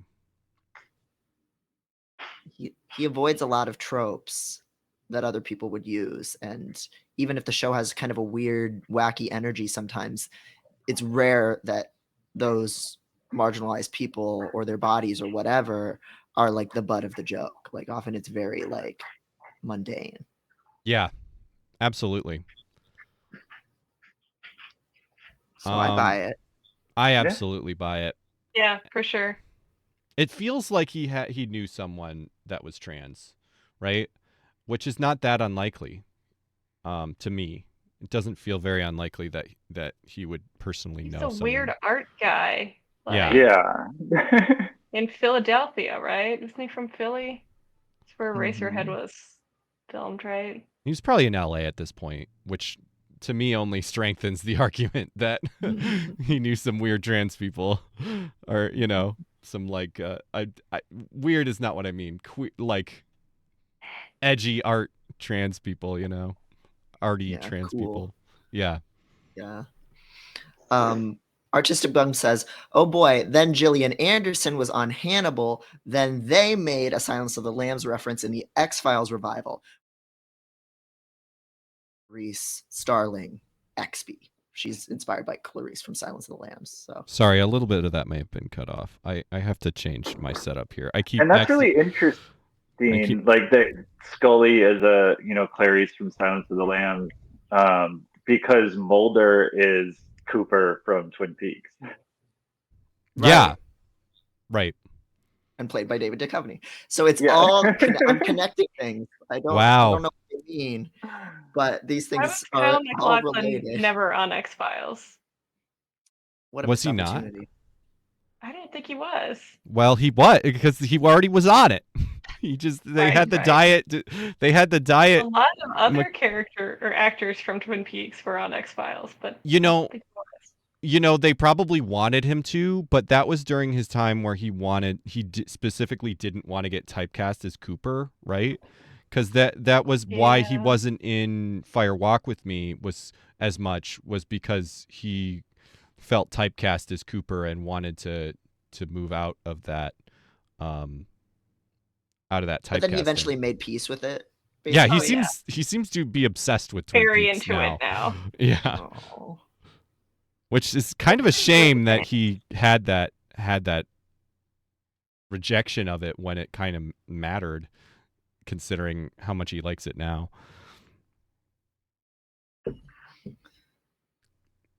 But I also really like that they are in the same room with the characters from TV Glow. And yes, oh my God, they could be worshiping the string. Yes. It feels like. Would you guys say that this is your guys's what was the show called in TV? Pink Opaque. Pink Opaque, absolutely. Yeah, for sure. Absolutely. Yeah, that is something I wanted to ask, especially Trans.Peaks, about just like how Denise hit when you were first watching it. But yeah, so when I was first watching it, I was like in my teens, and I don't know, Denise didn't quite resonate with me a whole lot back then that I can really remember. I know in my 20s when I entered more of like my good ally phase, I really started to fall in love with Denise. And I remember defending Denise a lot. A lot of people who weren't trans women would, say that Denise was bad representation, point out that she was played by a cis man, which like is bad. I'm not going to defend that part. But then they would like talk about how like, oh, she was added to the show for comedic effect and just like playing into man in a dress stereotypes. But like, I just never saw any of that.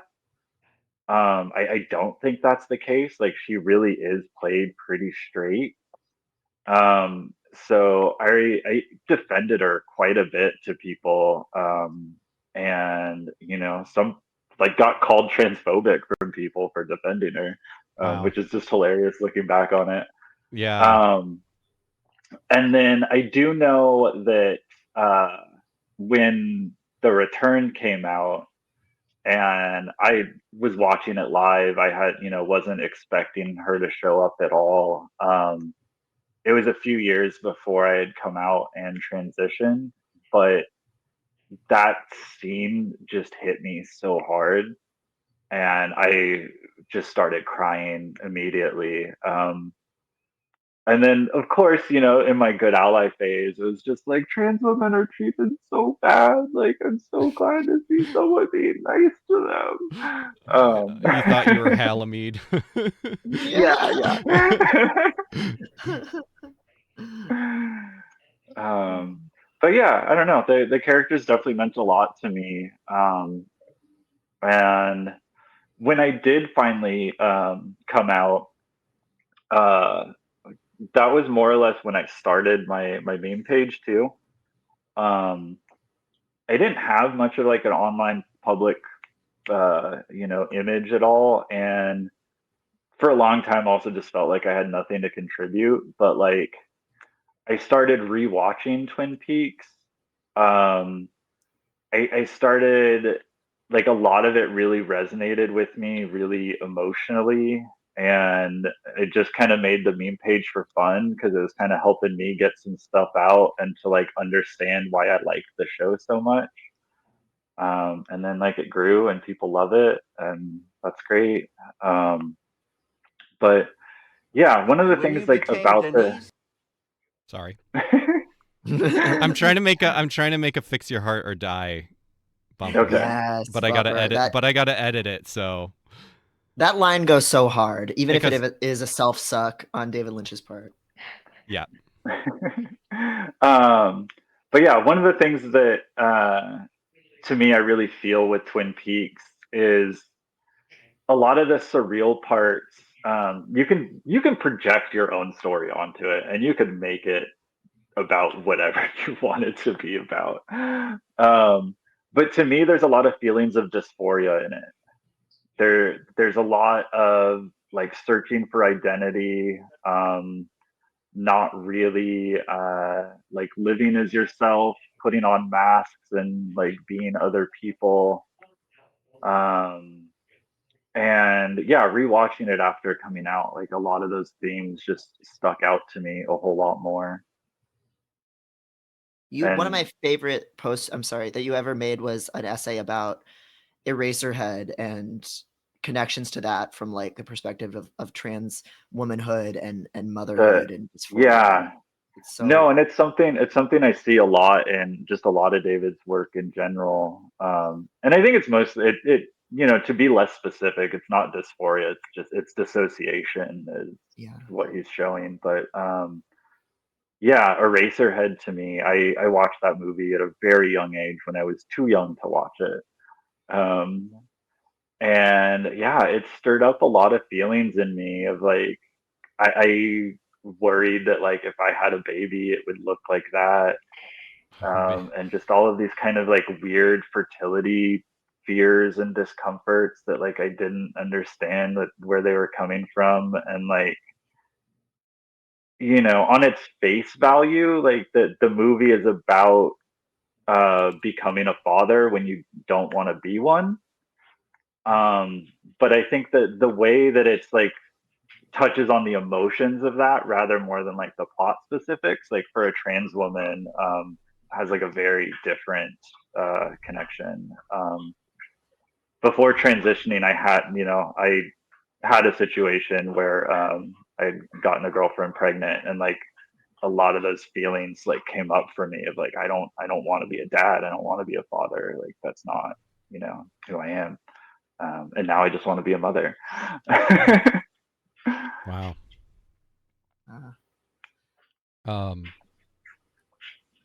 So Megan, you said that Twin Peaks was a. Oh, you got it. Yep, we got it. So Megan, you were saying that that Twin Peaks was your pink opaque as well. Oh yes, I didn't come into it until college. Was when I first watched it, but I actually wanted to get a tattoo there of the owl cave symbol for a really long time. Yeah. Which is funny. Yes. Oh yeah. That is the one. Like, it's very good. Yeah, there's a lot of resonance for me as far as like I've always struggled with the being very dark, like having dark interests and having people think you're fucked up because of it, and that Twin Peaks has a lot of that, like, this is fine, like you can just have both, like you can have the cherry pie and also the owls. Yeah. And I definitely in the first run was not like the level of into it that I am now. I remember I actually thought that I like misread the episode numbering on I was watching it on Netflix the first time I watched it, and at work actually when I worked in a computer lab. And I just in the middle of the lab was watching Twin Peaks, which is fun. Definitely not work appropriate content. But I watched the last episode thinking there was one more. And so I was like, okay, start the next one and get some closure. And then I was like, nope. Oh. Nope, you don't get closure. And I remember I posted on Facebook and I was like, I just finished watching Twin Peaks. And my dad's cousin commented, it was like, you never finished Twin Peaks. It just stuck with me. Wow. Like I think about that regularly. Yeah. I'm like, it's true. And then the beauty of 25 years later getting more, that of course gives you all the closure you needed the first time. Yeah. It does feel like it's about that, weirdly, is, you know, without going into spoilers, I think it's really, I don't know, it's really interesting how the return is about trying to go back to that and change it. Yeah. But and anyway. how good an actor Kyle MacLachlan is. Jesus. Yeah. Oh, man. I recently just saw, I did not realize in the return, Kyle MacLachlan plays 6 distinct characters. Oh my God. Annika, do you know all of them? I asked this to Megan. And okay. I don't know about all Megan 6. got all but one. Megan got all but one. One of them is kind of almost a trick question. Okay. I know he plays Cooper. Yeah. And again, mild spoilers for the return here. Oh, yeah. Yeah, that's a good point. Good point. Not too. It's not a big spoiler, though. I don't think any of this. No, you find out fairly quick, too. But yeah, he plays Cooper. He plays like real Dougie, and then like Tulpa Dougie, or Doppelganger Dougie, whatever. And then he plays Evil Coop, Mr. C. Yeah, Mr. C.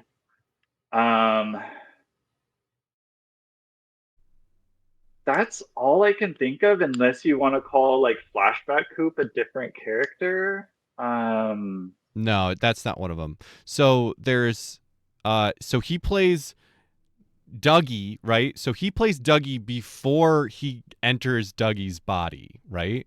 So it's like, you know, original Dougie, right? Yeah. When he's like, with, you know, with Jade, hooking up with Jade, and then Jade gets 2 rides. Yeah, exactly. But before that, actually, right? So, so there's that, and then he plays like Cooper Cooper, right? Cooper inhabiting Dougie, but he's like kind of like not there, right? Like, so that is the original Cooper still, but his brain has been fucked up by being in the Black Lodge for 25 years, and so it's like he's actually in the body of Cooper. He's actually just fully replaced Cooper, but he's sort of like fully replaced Dougie, but he's actually like kind of in his life, right? So that's also like, never mind. I was gonna. And then there's just real quick, whatever. That Dougie is like the perfect encapsulation of dysphoria, disassociation, just stumbling around through life with like no direction whatsoever, and just following these like weird little lights that lead you around, and just no personality or anything. Oh, that character was way too relatable. Wow. Yeah, that's great. That's basically fucking Owen, like in that is Maddie and the Isabel in the Midnight Realm, like just fuck. Holy fuck! Shit. I never thought about it that way. That's a great take. That's a great take. No thoughts, just Dougie. Yeah. Funny. So. Okay, so there's all right. Let's go back through these because I got to remember this. So there's original Dougie. There's original Dougie. Cooper replaced Dougie. Original Cooper. There's Cooper as Dougie, who kind of messed up. That's 3. Mr. C. There's Mr. C. Oh man, I might have to look in our text messages now. Richard.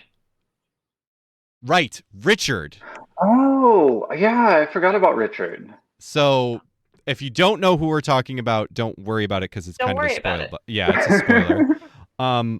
But then there is one more that is also kind of a spoiler, but it's okay. We'll do it. That is a blink and you'll miss it. No. Oh yeah. It's probably fine, but you're good, Allie. You're good. Just tell me when you want me to give it to you. Because Megan couldn't come up with this either. Yeah, I can't think of it. It is the tulpa that Cooper asks Mike to make. And it's one shot where he's like, make them a Dougie so they still have a Dougie. Okay. Yeah. See, like I said, it's kind of a trick question, but it is technically a different character. Yeah. It's in one shot. Blink and you'll miss it. One shot, and it's not really that different, but it is like. Anyway. So yeah, 6 characters, mostly 5. Mostly 5 actual characters, which is fucking wild. I mean, just Mr. C is so fucking terrifying and so well acted. It's like that is like not it's not like that is a thing that like a lot of shows try to do, the like having one actor play multiple characters for different reasons, and it's fucking hard, and most actors do not pull it off at all. And Cooper and Kyle MacLachlan fucking pulls it off. Mr. C is terrifying. What's amazing too is that every single one of those characters is completely unique and identifiable from the others, except for second Dougie, whatever. But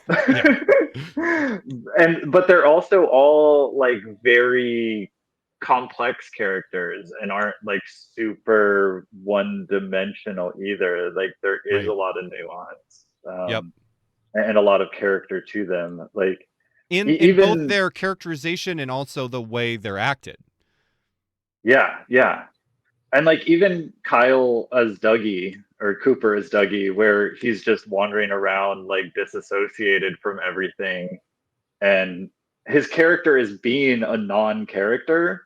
Right. You still get all of these like little sweet moments where he gets a green tea latte instead of coffee, and he's like disappointed at first because he's Cooper and wants his coffee, and then he just like takes this little sip and just this ridiculous little smile on his face, and he's such baby girl in that role. Like there's such pathos. Like I know Seb in the hates Dougie and wants to kill Dougie, but I love him. Dougie's adorable. I think we should talk. I think we should do a full spoiler talk at the end of this, and I have thoughts I want to share about Dougie, but I'll wait. Okay. Because I think we've been pretty light on spoilers so far. But yeah, just oh, you know what I wanted to return to is like Megan.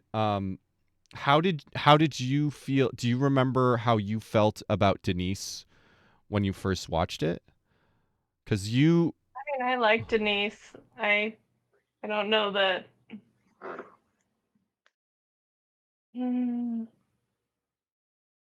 Yeah, I don't know that I had super specific thoughts about her. Yeah. I was at a point in my life I knew trans people of many years before my egg cracked, and before my first trans girlfriend. So I didn't have tons of practical experience, but I did go to yeah, very queer college. Yeah. Yeah. Just like, this seems like a good representation. I'm surprised by that. And then when I watched it with you the first time, I remember being like, okay, don't worry. It might seem like it's gonna be bad, but it's not. Trust me on this. Yeah, it really was. It really was. Yeah, it's kind of like the only trans character you don't have to like prepare people for. Yeah. Other than that, like it is, if you could get like stick with it long enough to learn about her, because at first I definitely would have assumed that it was going to be really fucking bad. I mean, he's from the fucking 90s, and then it's like, so yeah, just the preparation of it's not that bad, like, because it's wild how gross, like comparing that shit to like early 2000s fucking shit. That shit sucks. I recently rewatched Venture Brothers, which is a show I do genuinely really like, but that shit is so upsetting in the way it deals, it makes trans jokes and shit like that. And it's I mean, even now, I was just looking at a discussion where it's like there are shows now that are like making transphobic jokes. Like, that is not, and not just whatever that fucking right-wing cartoon is with knockoff guy from Parks and Rec. Like,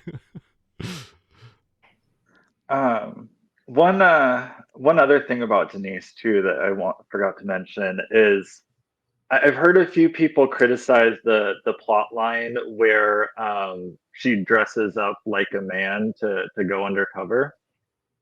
And calling that problematic, but I personally love it because like she's really excited to do it, which I think is great. Yeah. And I think it's fun to see a trans woman that has such confidence that she's willing to like do drag as a man, to like go undercover and do that. Like, that is really fun for me to see. And yeah, I don't know. It's another one of those things that some people point out as problematic, but I love it. And like the way it's done, I don't have any problem with it at all. Well, it was her idea.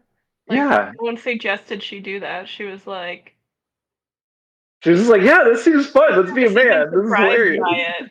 And she was like, yeah, it felt appropriate. Yeah.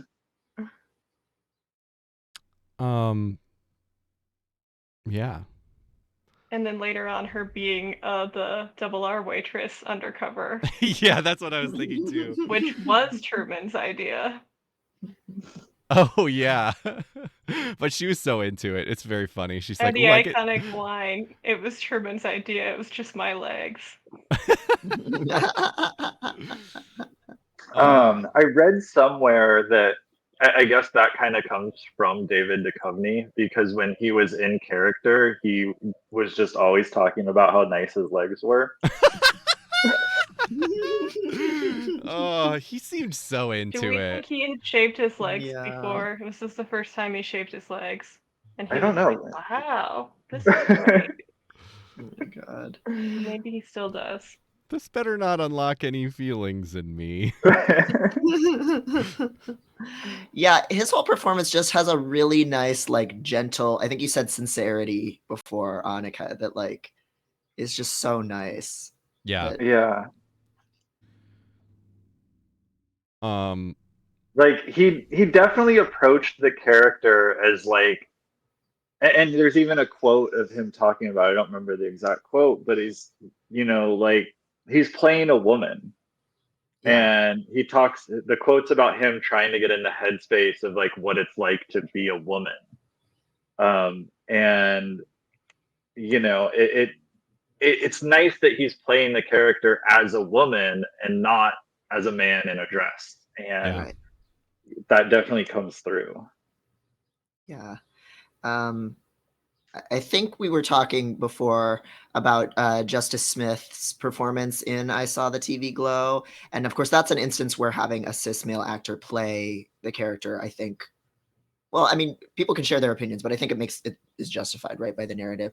But there's like a real tender gentleness and a thoughtfulness in there that, I mean, I think we all love that movie, I'm pretty sure, but really his performance blew me away. Yeah. In that. Yeah. And go ahead. I was just gonna say, like, I don't know what I was gonna say exactly, but just the connections between that movie and Twin Peaks. They're both very Lynchian, and like I kind of mentioned before, until I saw the TV Glow, Twin Peaks and other David Lynch stuff was the best representation of dysphoria I'd ever seen. And TV Glow definitely like embraces that same kind of style, and just being really about like using surrealism to just like affect a mood, and being more like mood and emotion based than plot based. And then also just that like they don't have closure. Yeah. Like zero closure. You're not gonna get that. I had the feeling at the end of that movie. Yeah. It was like the feeling at the end of Twin Peaks, honestly. I didn't think about that. Yeah, very similar feeling that it leaves you with, just that like existential dread that it's just like, cool. So now I need to talk to my therapist. Who actually might be watching, by the way. She said she was going to. I told her not to tell me if she was or not, though. So hi. Yeah, there's I'm wondering, I definitely want to transition into talking just about Twin Peaks. You guys both just know so much about Twin Peaks. I want to just like talk about it in more general terms, but I'm not entirely sure where to start. Okay, top favorite moments. That's pretty good. Should we turn on a spoiler tag? We got one more hour here. Should we take the limiters off and put a spoiler warning on this? For it. All right, give me a second. I'm gonna change the title of the stream, and I'm also gonna put something on stream. Okay, I can do the title, Maddie. Perfect. I'll put something visually on stream. If anybody's here and has not seen Twin Peaks and is spoiler averse, I will say that there are some pretty hard spoilers for Twin Peaks that will probably reveal, but also spoilers are fake, and like also spoilers for Twin Peaks season 1 and 2, Fire Walk with Me, the movie, The Return, as well as all of the books and other existing media. Like all of that might come up. Yeah, get out of here, Allie. Go play the new Elden Ring DLC. That wasn't me assuming. I know. Wow. Yes, and sadly, the Twin Peaks restaurant has nothing to do with the show. I was very disappointed when I found out it was just the Hooters. I worked Then he at... got me a hat. Yeah. I worked at... She was like, look, you love Twin Peaks. And I was like, oh, thank you, baby. It's This is not the same one. It's also like camo too, so it like really is. It Yeah. really did feel like I was like, why is there a Twin Peaks merch hat in this secondhand store I work at? That's so weird. No. Also, I don't know if anybody's noticed these. Oh my god, that's those are incredible. Those are incredible. Oh wow. Thank you for pointing those out. So, oh, I didn't actually put something on screen, but I think that's fine. We can start. So yeah, I think top favorite moments of the show is a great place to start. Okay. Annika, do you want to go first? Sure. How many are we doing? Top three? Top three? I'll I don't have like a list prepared. Yeah, I don't have a list either. Just go back and forth, and then. Some of mine are a lot of unconventional ones, and like, I like a lot of the really humorous ones. I forget exactly what episode of The Return it's in. It's like the first or second one, but when the cops show up to investigate the what smells like a dead body, and they're trying to like track down the keys to the apartment, and there's just this whole like 10-minute long sequence of them like trying to figure out who has the keys and like talking to this weird wacky neighbor lady, and Yeah. then like at the end of all of this it turns out that like the weird neighbor lady had the keys and just forgot. Yes, in The Return. Yes, I remember this scene. And it's just, I love that, like, it has nothing to, there's no reason for that scene to be as long as it is. It doesn't add anything to the plot, but it's just, I don't know, it's just hilarious. It's beautiful. I love it. Immediately reminded of one of my other favorite scenes, highly controversial, is the sweeping scene. Oh, good. And it's a scene in The Return that I think is like 2 minutes long of somebody just sweeping the floor. And I love the pacing in The Return. I'm a huge fan of The Return. I forget what happened right before the sweeping scene, but it was something really emotional and heavy. And then like, there's a lot of times in Twin Peaks where you'll have a really heavy emotional scene and then it'll like cut immediately to something like hilarious and fun, and it's like kind of like brings you out of it and you know is nice. But then that scene, like he mixes it up and he cuts to this like 2-minute long scene of someone sweeping the floor, and you're just stuck, like just sitting there with that horrible feeling that you had, and it feels so prolonged and so intense, and you're just like waiting for it to end. What is the scene before that? Because I definitely did not. That makes a lot of sense. I'm trying to remember. Is that in? I don't remember. Yeah, do we remember what episode that is? Even like what happens in that episode? Because I think it is. I'm part 7. What else happens in that episode? That's the one right before 8, which is yeah. Which I was thinking about mentioning as my next favorite scene. Just the whole episode, or like yeah, the whole episode. Yeah, it's really good. There's a lot of just like directing choices in season 8 that I really love. And I don't know, episode 8, one of the really what happened beforehand. Crazy things about episode 8. Oh, go ahead before I start talking about episode 8. It's when Beverly, Ben Horn's assistant, goes home and her husband is like really angry and cold to her. Oh yeah. And there's a weird, uncomfortable exchange between them. Yeah. Yeah. And then it cuts to the road, and Jean-Michel Renault is there and answers the phone at the end of the scene. Which is one of 2 times we see him in The Return, I think. Yeah, that is a rough scene. It's basically like it's basically like I don't know. It's like he's like clearly has cancer and like he's mad at her, but she clearly is like his only support system and like has like come home late because she's like we know she's like getting into this uh you know affair with Ben Horn and it's not Like, more so than like there is some weirdness with Ben Horn where they like kiss or whatever. I think she just doesn't want to be around her husband. Like I think it's more about she's working late because he's at home and she doesn't want to be there. yeah And she probably doesn't want to be there because he's acting like this and he's acting like this because he's sick and she's not there and everything's bad. And yeah it's one of those situations where it sucks for both of them and you understand why both of them are being angry and cold to each other and still you shouldn't kiss Ben Horn, but like at this point 25 years is not enough to erase the things you've done, Ben. And you can eat all the carrot sticks you want, you're still a piece of shit.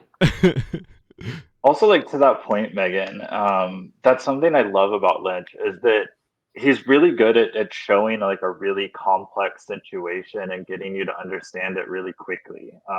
Yeah. Like that scene is really short of her coming home, but you kind of immediately know what's going on with both of the characters and why they're feeling the way that they are and why they're both being shitty to each other. And it's just, I don't know. Yeah. Really good at like how quickly he can get that kind of thing across. And a lot of like show don't tell storytelling. There's not a lot of long expositions. Yeah. Even the moment with the woman, like the caretaker, when she's coming home and she meets the caretaker outside and she was just like, he misses you. And it's like, I actually want to take us, Devin. I'm curious. I know. I feel like, and it's okay if you don't have like a clean response to this, but and I know you've only watched The Return when we watched it, right? Yeah. So your experience of it is very much like we were like watching it on Discord and we were kind of like talking shit at the same time, joking and stuff. Yeah. But I'm curious your feelings about like Twin Peaks's like handling of disability because it is very, I don't know, unique. It's definitely feels like Annika was saying, it definitely feels like more complex than most media is willing to go. Way more complex. Right. But I don't know if it's actually good. Like it's hard. There are moments that definitely feel like freak show kind of ish. And the way he has little people is definitely that probably the most. Yeah. And it's hard because there's obviously a lot of different tenors that he's working with, from like kind of horror and murder mystery, suspense, surrealism, absurdity, you know, like so sometimes it can be hard to distinguish what's the intention versus what's the impact that just your average kind of ignorant viewer is going to have that's not necessarily on him. It's always been something that I've wanted to read more scholarship on. I'm sure there are people in disability studies who have written great stuff about this, because even just per capita, the number of types of disabilities and disabled people in the show, like again, you have little people, you have blindness, you have intellectual disability. I would say like probably the moments where like intellectual disability are on screen are like the most uncomfortable probably for me to watch anyway. I mean, but also I'm the same way. Yeah. That's definitely when it feels the most uncomfortable. But then there are lots of things like, oh, we're just going to have this character have an eye patch or whatever. And like, it's fine, you know, and it's not necessarily weird or tokenizing. I think I think kind of also applying that lens of like dysphoria and dissociation and things like that. Like obviously he is somebody in his work who is interested in embodiment in all kinds of ways. You could also again talk about Eraserhead and a lot of kind of weird elements of there of, okay, yes, it is a complete fantasy disability, but you are still using disability as like a subject of horror. Yeah. So I especially can't come down to a strong stance on it as somebody who isn't like visibly physically disabled or anything like that, you know? And that's something where I'm sure there's a variety of perspectives that are probably super interesting, from like condemnation to not. I think, yeah, I think sometimes it's probably a little unfortunate that he's using the existence of people that actually exist as, if not a symbol, to generate certain feelings of like dread and unusualness. But also at the same time, like a big spirit of a lot of his work is treating a lot of things viewed as freakish or unusual to other people as if it's mundane. Yeah. And that part's great, you know? So there's also still like a lot of nuance with some of that. Like I think of Charlie, who is Audrey Horne's husband in The Return. Who has... Is he? I mean, that's what is actually happening there is a thing we could probably talk about the rest of the hour about. But anyway. Yeah. But yeah, I'm trying to make sure to talk about this sensitively, but somebody who, you know, has a very different physical appearance, definitely from some sort of condition. And I do think he has dwarfism. I think it might be a different there's a bunch of different forms of dwarfism, so I think it might just be less commonly shown form of dwarfism, but I could be wrong on that. I'm not sure. He's not short. But I looked it up last time we watched this. He had like a medical condition as a child, I think. Yeah. Juvenile rheumatoid arthritis when he was 4.5. Okay. So some kind of physical developmental disorder in his growth patterns. Yeah. But he's not really introduced for shock value. Like I would kind of argue that like any emotional reaction that like the viewer has to seeing him is kind of on the viewer, because he's just kind of there as a normal character, and it's not really, you know, played up or mentioned, kind of like Denise. Right. Right. A lot of times he does that, and it's great. Yeah. And then you know, I also think back to Elephant Man, which he did, and it's, you know, the way he made that movie is like very, very empathetic to John Merrick. You know, there's definitely some problems and things that can be criticized about it, but you know, that movie really tries to show like the humanity of John Merrick. And how horrible he was treated by all the people around him. Yeah, I think his heart is in the right place on this stuff. Even if we can still be like, oh, that this or that thing didn't quite land, or it has this impact on the average viewer, so it's still kind of uncomfortable.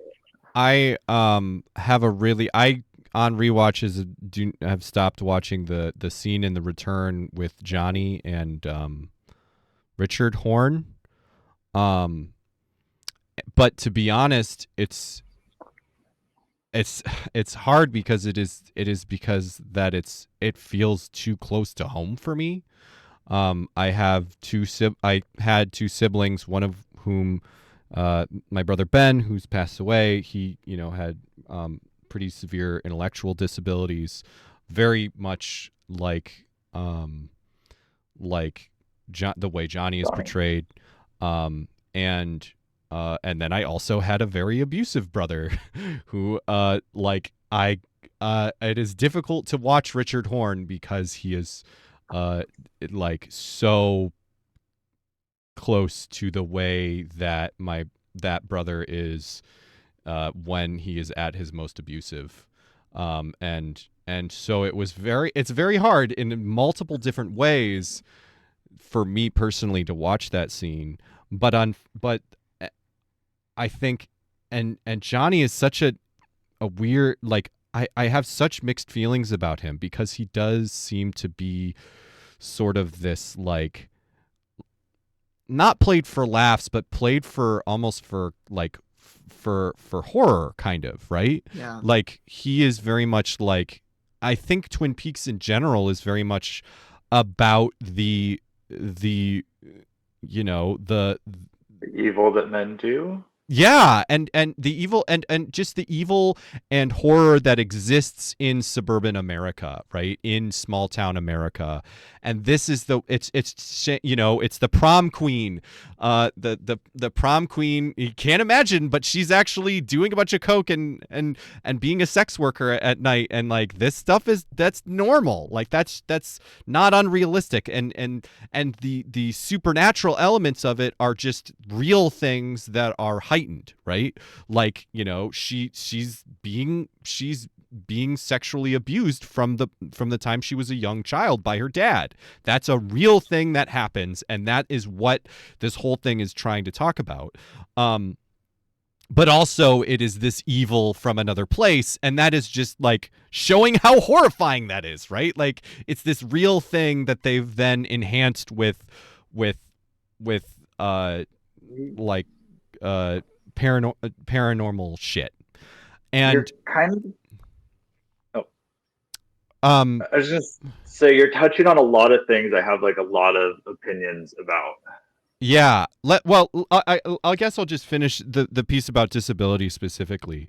So it's like, I really do feel like the portrayal of Johnny is, as somebody who had someone that was very similar to that in my family, like, more realistic than a lot of other, certainly stereotyped still, especially in the first season.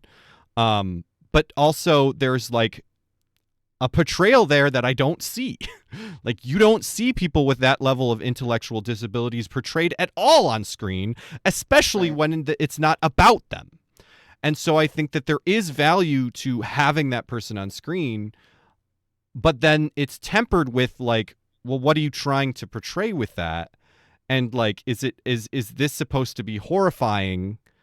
And yeah, it's really complicated, because it's like, there are like genuinely horrific aspects to it.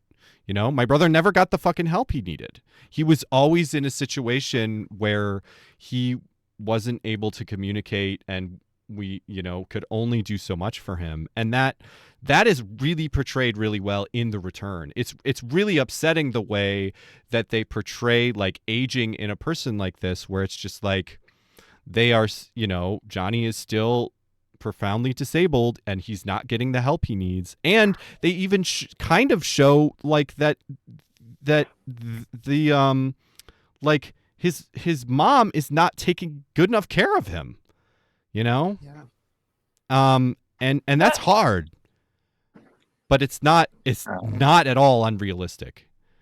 And then it shows how complicated that gets when you have another person in this family that is super fucking abusive, on top of, like, I think it doesn't, the Return really kind of shows that, like, you know, they're like, his mom is not actually doing a very good job taking care of him.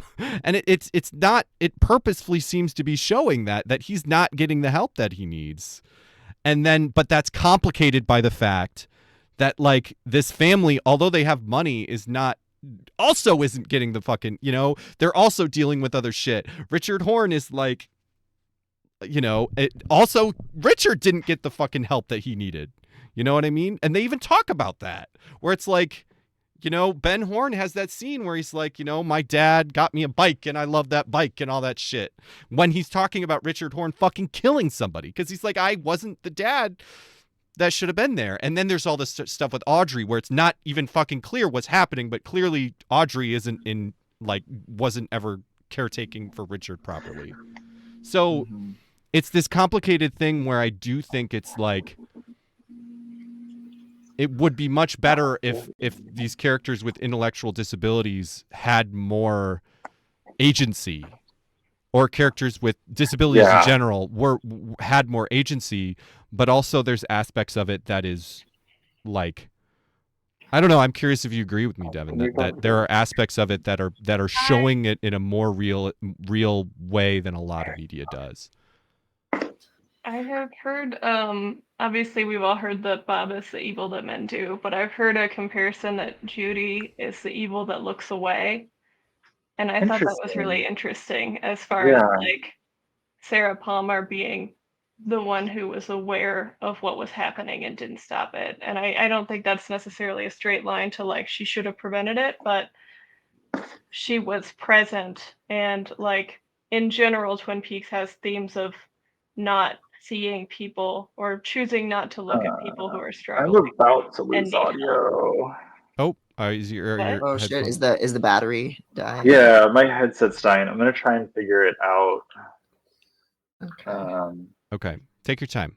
You guys want me to give you some fun tidbits from the book while while Annika's figuring that out? Yeah. I think The Secret Diary of Laura Palmer is incredible.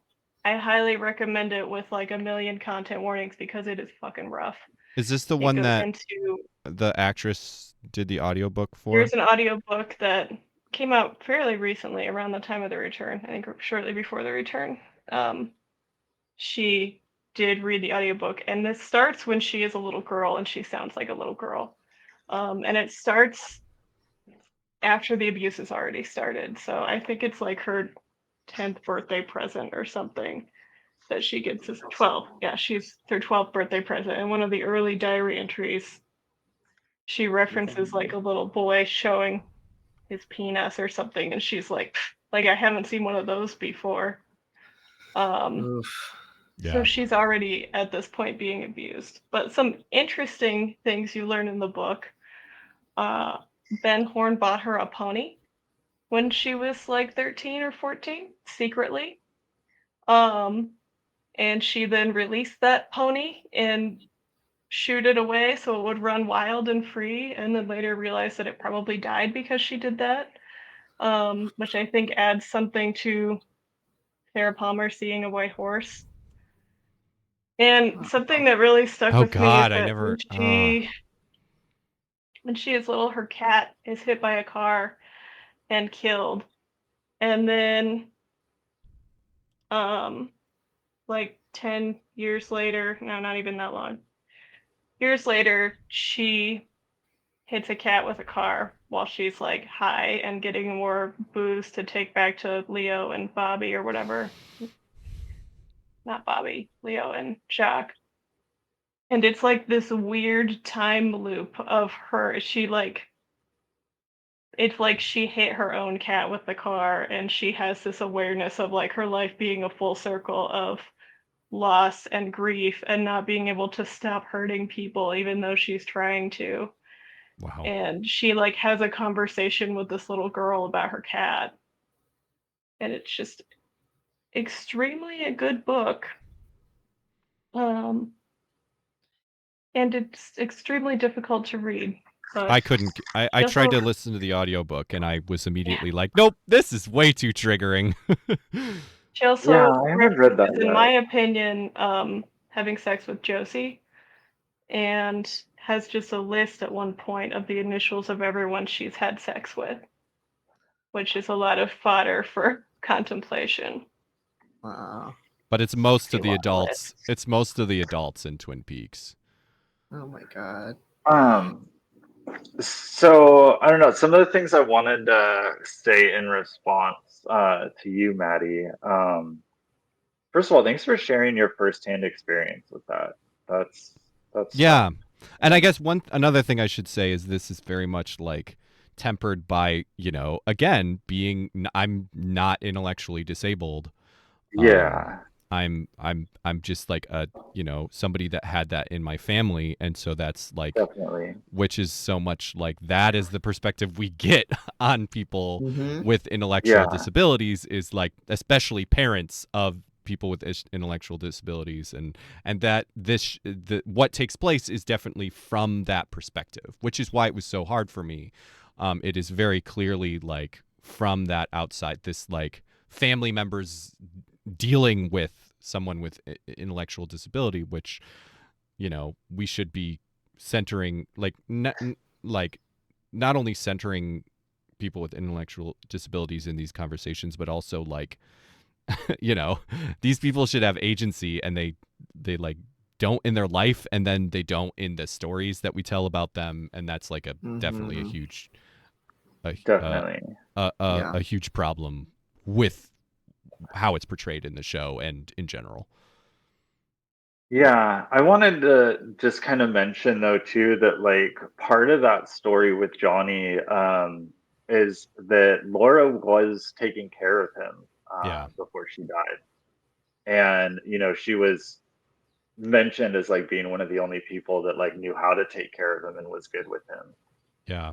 So like it is in some ways like plot relevant to show him struggling that much, and it's about a lot of kind of some of the bigger themes of like what happens when Laura, or like that kindness is gone.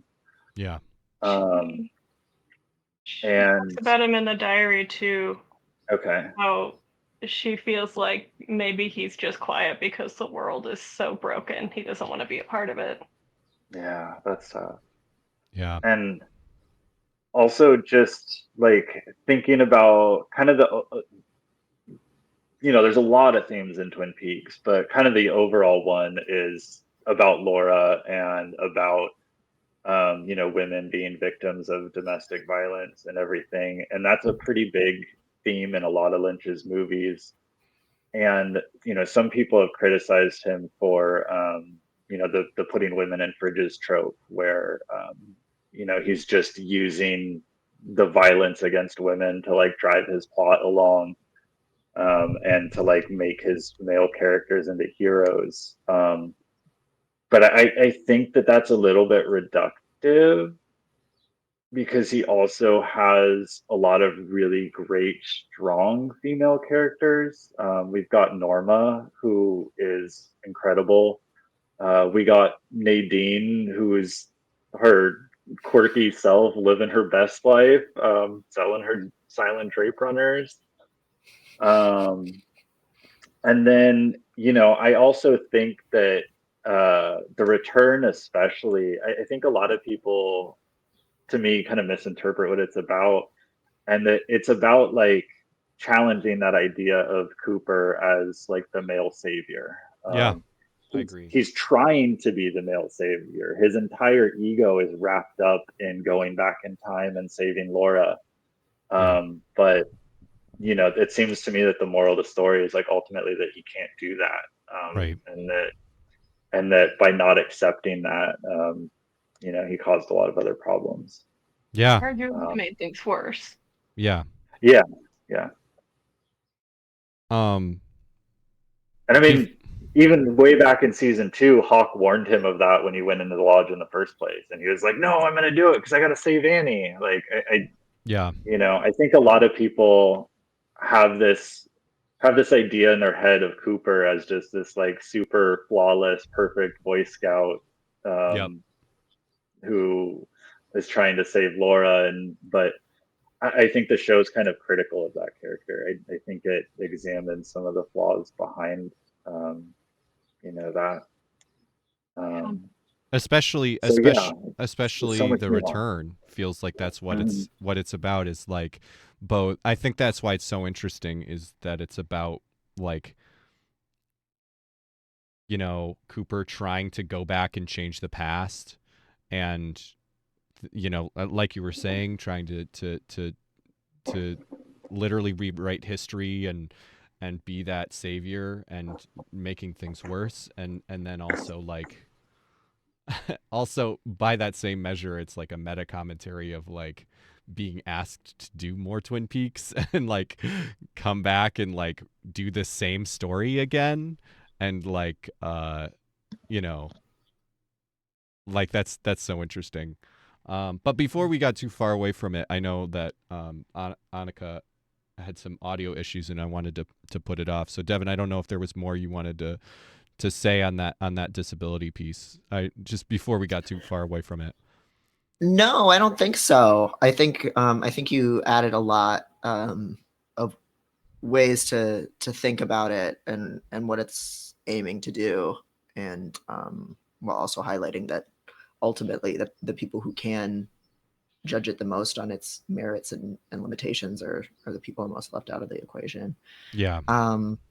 I think the conversation that we've moved into about just like how David Lynch kind of depicts women and violence against women. It's something that was on my mind. I rewatched Mulholland Drive the other day, like a week ago, which we had also watched together. And the first time I watched it, I was like, what the hell? Like I didn't like understand. The first time everyone watches it, yeah. Yeah. And then watching it the second time around, I was like, oh my God, it makes sense. Like I can follow what's happening I here. guess also spoilers for just like every David Lynch movie ever. I don't even need to like go into it too deep, and I also am like not the person to judge it because none of this is my experience, but it is like it did feel like interesting to me that it's like, wow, he's really interested in like comp het and like lesbian experiences and like goes into it in this really like complicated way that I don't really understand how this dude can be so cool and nutty with it. Yeah. But it's got the Wachowskis making Bound vibes. Right. Yeah. Yeah. It's like what are you trying to tell us, David? Yeah. It is like genuinely, I don't think I mean, I won't profess to have seen a ton of lesbian films in general. I it's a definitely a place I could watch more of, but it does feel like genuinely realistically sapphic in a way that definitely the most realistically sapphic film I've seen directed by a man. Like it is so genuine in its longing and like you said about like dealing with compet and all that stuff. It also seems to me too to be a movie that like was essentially about Me Too, but years before the Me Too movement. Because the whole movie is just centered around actresses being exploited in Hollywood, sexually exploited in Hollywood. Yeah. And you know, not to give a cis man too much credit, but like I think it's cool that he was making that movie like before that was a really big public conversation. He really said, fix their hearts or die. Yes. Yeah, like that casting scene, it really or like that audition scene. Yeah. The first time I watched it, I was already like, even though I had no idea what the fuck was going on in the movie, I was like, this is really interesting. It's really uncomfortable. But it's never like, it has a lot of these just like simmering, awkward, fucked up things that just actually happen in any professional environment where you know shit is fucked up. But it's not like an overt worst moment, you know, in the world. Like just the tension is just really interesting and weird. Yeah, and because she also does like she's the one that plays it that way, right? Like they literally say like I just play it, you know, he's like I just play it the way they play it, and she's the one that plays it that way, but also she is like so fucking beholden by the scene. Right. And then also you have it's like her first audition. Right. And there's all these expectations on her and there's all this weird shit. And then you have to take it another layer where it's like, actually, this is maybe not even real. And this is her like idealized version of what happens too. Like. Right. So it's like. Where she's in control of it and it's kind of safer. Yeah. Yeah. So. Anyway. What is real in that movie and what isn't? They all are in a Cenobite blue box the whole time. Anyway, let's They just did a jitterbug competition. It's fine. yeah. Can we talk about Bobby Briggs? Yes. Bobby Briggs is one of my favorite characters. Yeah. And I always love Bobby, and I think it's because he does have some redemption from The Secret Diary. And I always believed he was a good guy, and I was so vindicated because in Twin Peaks universe, cops are good. Yeah. And also in Fire Walk with Me, like the scene where he kills that Mountie drug dealer. He was a Mountie. No, he was the cop from Deer Creek, right? Yeah, that's The a drug blink and you'll dealer. miss it reference. Yeah. Yeah, that scene with Laura, like, that's probably one of my favorite scenes, is Laura, like, not able to keep her shit together and, like, giggling about everything when the deal shows up, and then Bobby killing him, and then her, like, "You killed Mike. Do you know Yeah. what you did?" God, she's Her, like, little so... girl voice as she, like, places a leaf delicately on top of the body It to just help. really shows how fucked up she is. Yeah. Yeah. And it's such a pitch perfect detail because that is like a lot of people who are like childhood victims of sexual assault have like vocal differences. That's like very like actually observed in research. Yeah. And she's like clearly super fucking triggered in that scene, and like she's like in little space or some shit. Like even regressed. Yeah. Like even before that, she's like drunk and like this is clearly a thing that she does is she goes into this weird little space thing and men take advantage of her while she does that. Like Yeah. And then there's a scene. Did you want to share the scene that happens in the book? Because I think a lot of people haven't read through the books. I don't think I know it well enough to. But yeah. But it's what Jacoby alludes to when he's talking to Bobby about how the first time they had sex he cried and Laura made fun of him. I think she just talks about that scene and I think she frames it as like an intentional degradation because she feels like she doesn't deserve to have good things, so she has to break the things that are good in her life. And there's like an intentional manipulation of Bobby because she wants him to supply her with drugs. And I always felt like his characterization, like even in, I think it's also in Fire Walk with Me, yeah, the night before or the night she dies, when she comes over to get drugs from him, and he's like, "You're just here for, okay, here you go." I feel like that actor played that better than I would have expected for, I don't know, a young no-name actor. Yeah, it's again, it's a really complicated relationship, and I think that is what's David like Twin Peaks, and David Lynch in general is so good at portraying these like there isn't these clean moral like this is an abusive situation, you know, and she's abused, but yeah, and I think Bobby loves her. Like I do think that they loved each other, and he wasn't like romantically in love with her when she died, but he knew she was like the funeral scene where he calls everyone there out for not helping her when she was crying out, and then attacks James comically. And then I just love what a scamp he is. Like the barking at James Hurley in the jail cell is one of the best things. And I kind of love what a piece of shit Mike the Snake is and how they call him Mike the Snake in like the first episode and then never again. And then he's inexplicably in the return in that one scene. Yeah, as an insurance salesman or some, and he's just being a dick as for an no asshole. Yeah. One of my favorite Bobby Briggs scenes is the scene with him and his dad in the diner. Yes. And and it's such a good example of like the really emotionally touching scenes.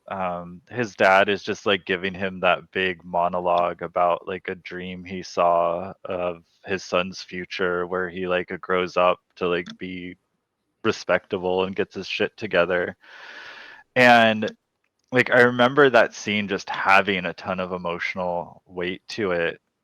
And one of the things I love so much about The Return is that you come back to these characters 25 years later, and like they don't fill in the gap for you at all, but you see Bobby's growth.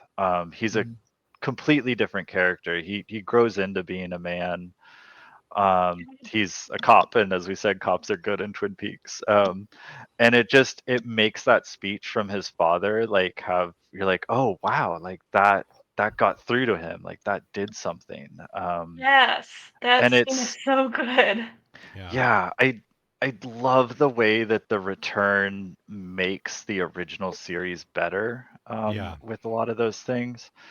The Ed and Norma like romance is another thing. It's so beautiful when the two of them finally get together, like, and yeah, just the high school sweethearts who got separated and then got in their own problematic marriages, and like throughout season 1 and 2 they had that like tension with each other where it's like, well, we should be dating, but we're both married, so whatever. And then like 25 years later to like see them get together, and it's just, and especially in The Return, like how much he tells that story with just so few scenes. There's only a handful of scenes with the two of them, but it's so well done and so emotional. Yeah. I had such a complete tangent, and I don't want to spoil these movies, but I just when you were talking about the way The Return makes the original series better, I think that's so interesting and really hard to do. Just as a complete tangent, as a counterexample, and I don't know if everybody's seen this. I know Megan hasn't seen the new one, but uh, Blade Runner and Blade Runner 2049. This is just, I won't spoil it if you don't know what I'm talking about, but just as like, I think that's such an interesting like counterpoint, because I love both of those movies and they're very problematic in their own ways. I and I don't think I think that one interesting thing is that The Return like deals with some of that stuff, and I don't think Blade Runner does, which it doesn't have to. But one thing that I really personally, I loved the new Blade Runner movie, but I feel like I have to pretend when I watch the original, I have to pretend the new Blade Runner didn't happen, because it actually like retcons things that happen in the first movie, and it serves a really interesting story in the sequel, but it like makes, if you believe if you believe the retcons that happen in the sequel, it makes the original a lot less interesting, in my opinion, and it makes it about a different thing that is just not as interesting. And so it's so like, I think, so it's interesting that this is like a counterpoint to that kind of thing, where it's like it's really interesting on its own, and it does change things about the first series. Like it doesn't retcon anything in that same way, but it it expands upon things in the original series that change the context of the original series, but it does it all in a way that makes everything more interesting. I think it's because a lot of the characters are just so real and authentic, and that when you watch them 25 years later, they're just putting them in situations that they'd be in 25 years later. And it feels like you're catching up with them again, and they're so authentic. Weird jump, but I also remember something else I wanted to comment on what you were saying with some of the exploitation and stuff in Twin Peaks, and just the idea of it being the evil that men do, and all of these like and Bob and the lodge entities and all of that. I also think that one of the great things about Twin Peaks is that a lot of the violence and harm and everything is just done by real people. They're often not super exaggerated. We do get some of that in The Return with Mr. C and stuff.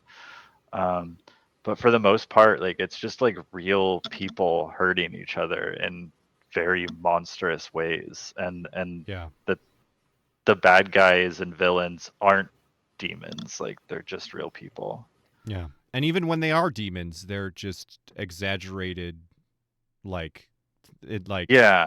It's real things that are happening that are exaggerated only to see how horrifying the real thing is. Like, Yeah, exactly. Bob is only horrifying, only doesn't do anything that is not, like, the horrifying things Bob does are all real things real people do. And it's only the fact that he is a literal demon from, like, another plane of existence, like, only serves to show how horrifying those real things are. Yeah. And there's not like too much like lurid or gratuitous feeling. Like, a lot of times you just see the effects of trauma on people. You don't actually see really very much happen. There's a bit of that in Fire Walk with Me, but yeah. Which is why Kyle, we saw this really interesting interview with Kyle MacLachlan when we saw Fire Walk with Me in at the you were there, didn't at the Music Box, the wonderful historic Music Box Theater in Chicago with what are the names of the two actors that were there? It's Dana Ashbrook and Cheryl Lee. Yeah. I always get her and Cheryl and Finn's names confused. Laura and Bobby's actors. We got to meet them and get autographs, and both of them were so cool. Bobby especially was like, he was like, oh yeah, what was it? Fucking, what is the music festival? DJing at Coachella or something. Yeah, he was like, yeah, I guess Coachella saw I was going to be in town, and now I'm DJing. And I was like, oh, that's cool. I didn't know you DJ'd. And he was like, maybe Lollapalooza? Yes, it was Lollapalooza. Yeah. Yeah. Oh my God. That's and he was like, I don't. And I was like, what? It looks like I follow him on Instagram. I'm pretty sure that his life is like he and his partner live in like a big cabin in the mountains, and they have a bunch of dogs. His partner makes like sex comics. It seems beautiful. Great.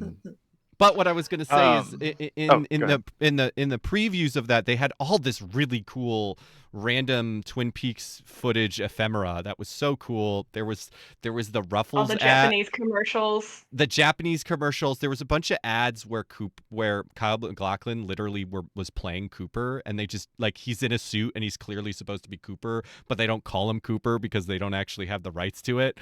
So there was Japanese ads, and then there was also an American Ruffles ad where he's like investigating the fact that these new ships have ruffles. It was very weird. But also one of the things is they had some interviews around like after Fire Walk with Me had come out, and one of the people, I forget who it was interviewed, but Kyle MacLachlan was one of the people interviewed, and he said that he really didn't like how violent it was. That in Twin Peaks, the violence in the show, the violence was implied and it wasn't made a spectacle of.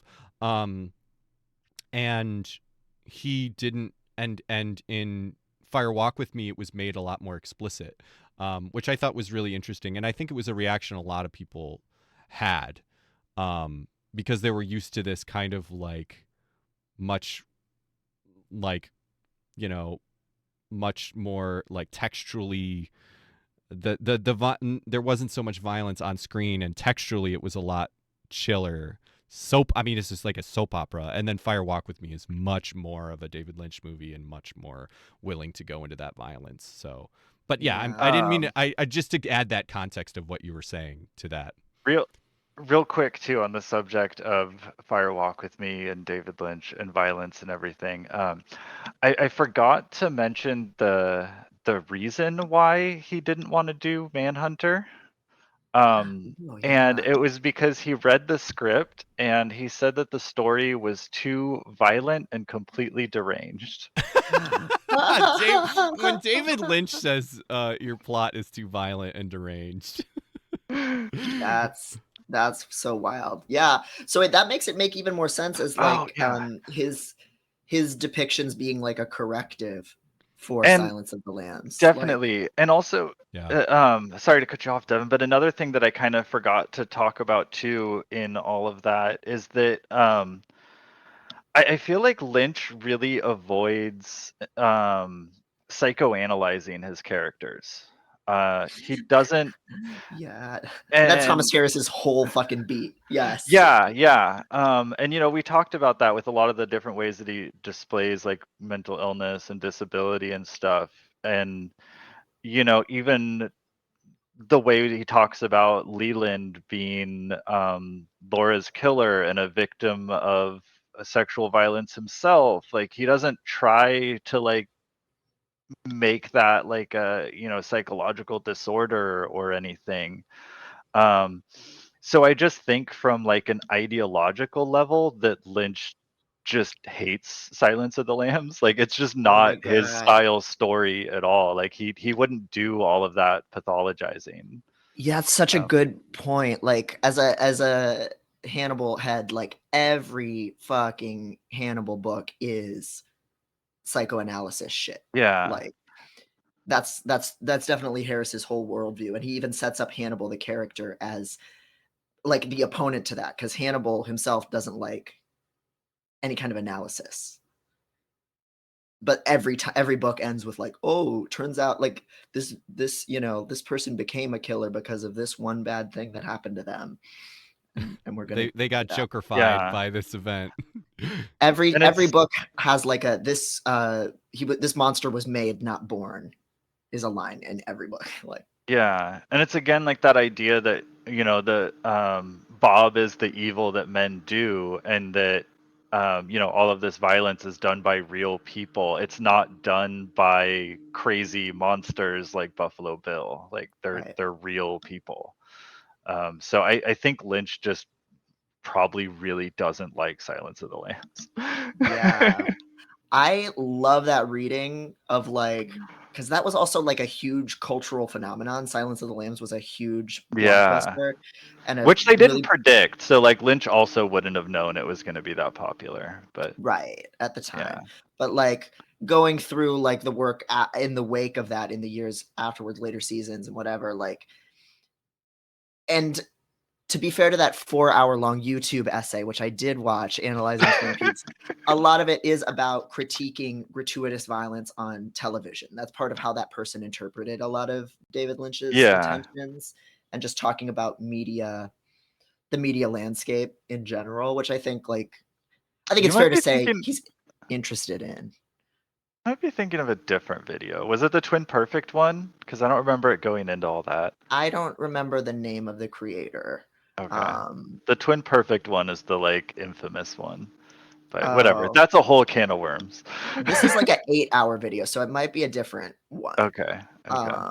But so yeah, but I do think it is fair to say he is really interested in how media has changed and what media does and how it depicts violence. And so I think like I think it makes sense that he would hate Silence of the Lambs. Yeah, it's just level anyway. It's not his vibe. Yeah, it's not his style. Yeah, it's interesting. Going back to Fire Walk with Me real quick, and like, there's the violence, and then there's also just like the domestic violence, emotional abuse piece, and the Palmer family like dinner scene or whatever. So fucking. That's like such a standout moment for me. I mean, in terms of it's so horrible, but it's so good and familiar. Like and like I'm so glad it's in there. It sucks, but it's and Megan, I'm glad it's there. Megan mentioned it earlier with like the Judy representing like the violence that looks away. And we know that her mother was inhabited by Judy during that time, and and just the kind of way that Laura wasn't being abused in secret. Like, it was happening in front of everyone, and Yeah. people just looked away from it. Yeah. Yeah, that's really depicted in Fire Walk with Me. Yeah, I think it's so well done. There's a scene in The Missing Pieces that's like the family goofing around together. That's like the tonal opposite of that. It's really interesting. Where they're trying to pronounce that word. I'm pretty sure it's in The Missing Pieces. They're like learning a Swedish word or something. And just the like range of that group of, I don't know, their ability to portray that tension and also lightness in the same setting. It's really interesting. Yeah. Yeah, it very much feels like again, like this is I think what's so interesting about Twin Peaks is the way it portrays the complex reality of abuse and disability and all of this different stuff. And at its best, it's really, really realistic. And I think at its worst, it still does, like with the disability stuff we were talking about, it still does such a better job of portraying the complexity of this stuff than a lot of other media does.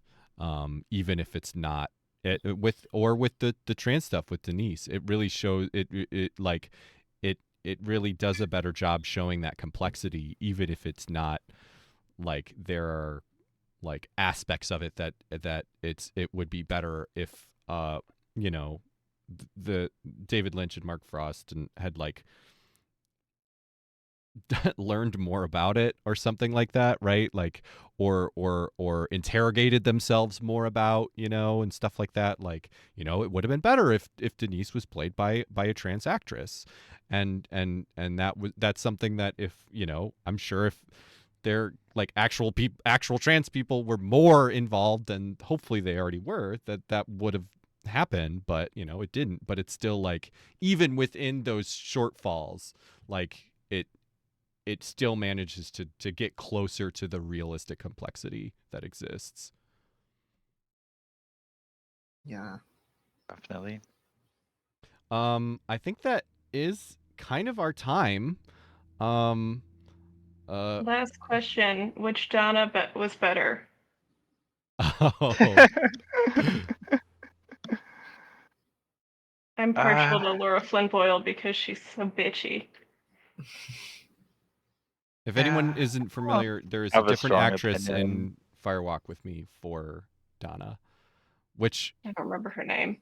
In real life was because Moira Kelly. Donna, that actress, like was hard to work with. There's a bunch of reasons why she didn't do it. I don't know if we know the real one. I've heard it's because she didn't want to do nudity. Heard it's because she had something else going on. So. And she was dating Kyle MacLachlan, right? She was dating Kyle MacLachlan during the original run. And that's so interesting. Yeah. And that's why he had to get a different girlfriend other than Audrey, right?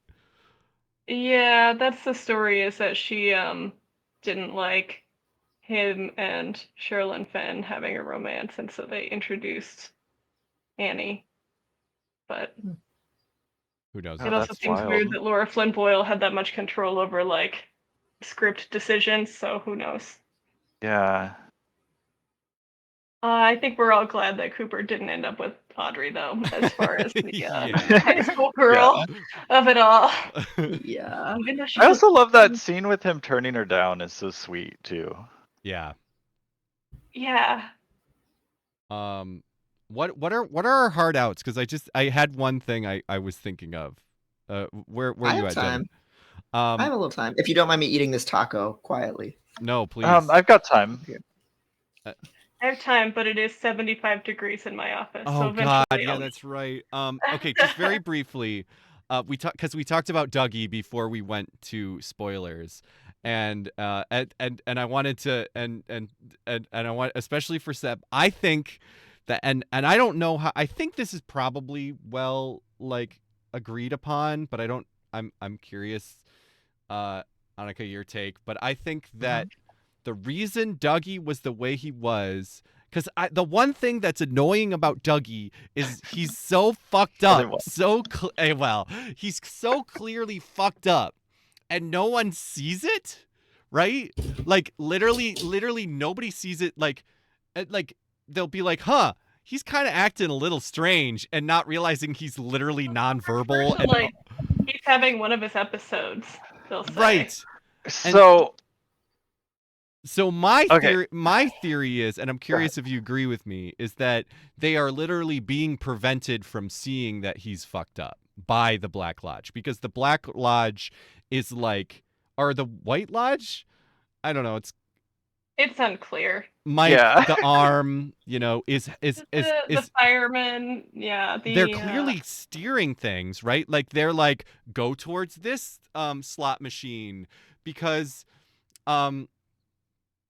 this is the jackpot one, like, and that's how he gets all the jackpots, is like the these other forces are helping him, right? And then also in when he like does his like job homework and he scribbles on it, and it's like, and then his boss looks at these scribbles and is like, "You've uncovered a vast conspiracy with your scribbles." And it's like, that's because he has an aura of just, people are not seeing him for what he's actually doing. They're like seeing whatever they need to see for him to be normal and not worry about it.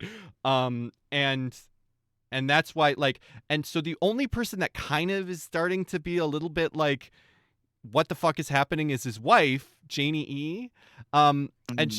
And she like starts to she even is. No, she's not, but she is. She does know that he's fucked up enough. There's the woman in the casino.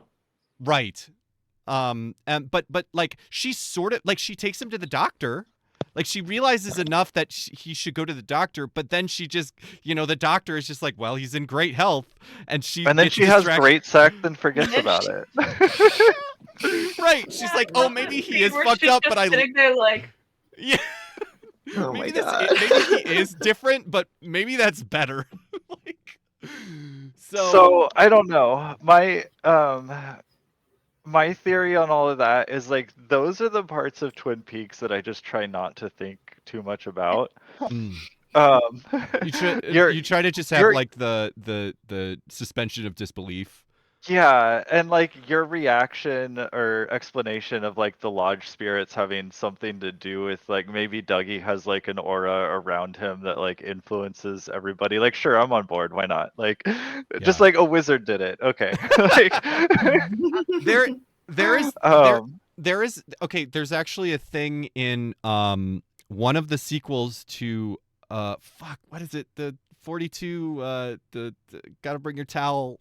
The book series, Thanks for All the Fish, Douglas Adams. Yeah, Hitchhiker's Guide to the Universe, right? So it's not in the first book. It's in one. It's actually in the last book of the series.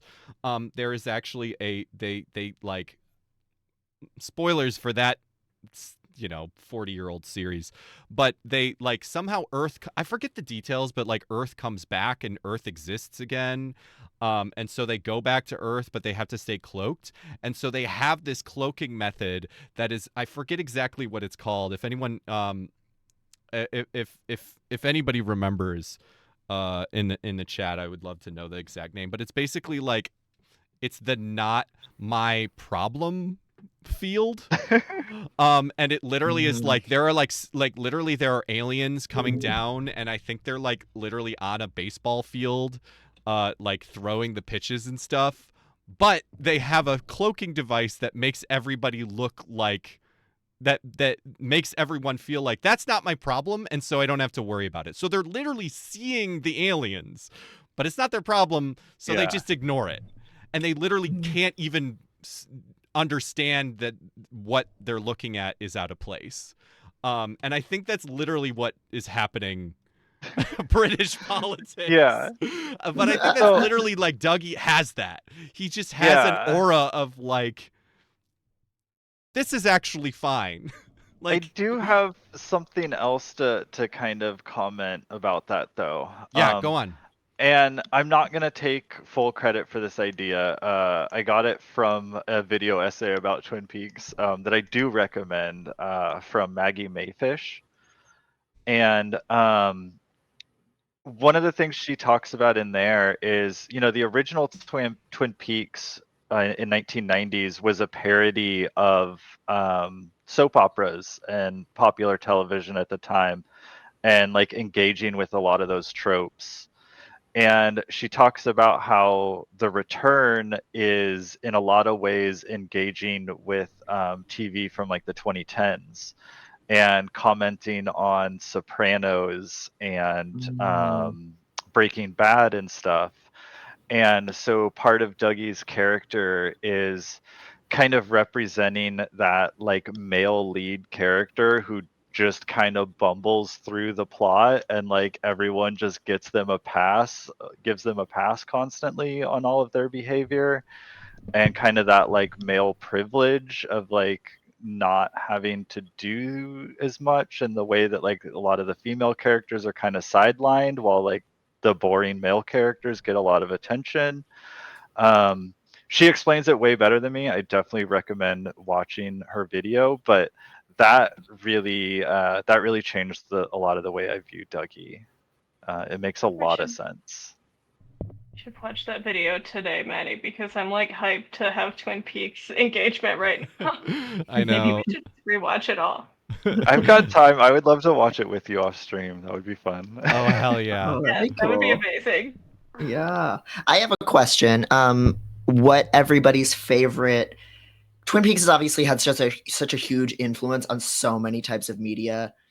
I'm just curious what everybody's favorite, like, Lynchian or Twin Peaks inspired thing. Mine is probably Life is Strange, and having played it recently, Who's Lila, that video game.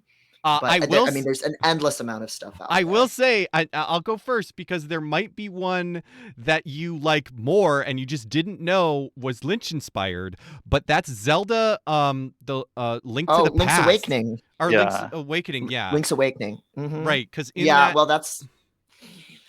was my first Zelda, and I adore was it? So actually, yeah, it's all a dream. Yeah, there's weird alternate. The first one with the owls. Yeah, with the owls. Oh my god. Yeah. Okay. They actually brought Mark Frost to fucking Japan to not know that. Yeah, I think this may have literally only recently come out, because Mark Frost, like, somebody was saying that it was inspired by it, and Mark Frost actually fucking quote tweeted it on Twitter and was like, yeah, they brought me over and I looked at the script and I was involved in it. So that's amazing. Yeah, so not only was it inspired, it was like purposefully inspired, and then to the point that they brought Mark Frost over. Okay, that's dope. All right, that's in the cluster then. Yeah, there's so many that it's hard to choose. Oh, okay. Can I do two? I want to do two. Do as many as you want. Okay.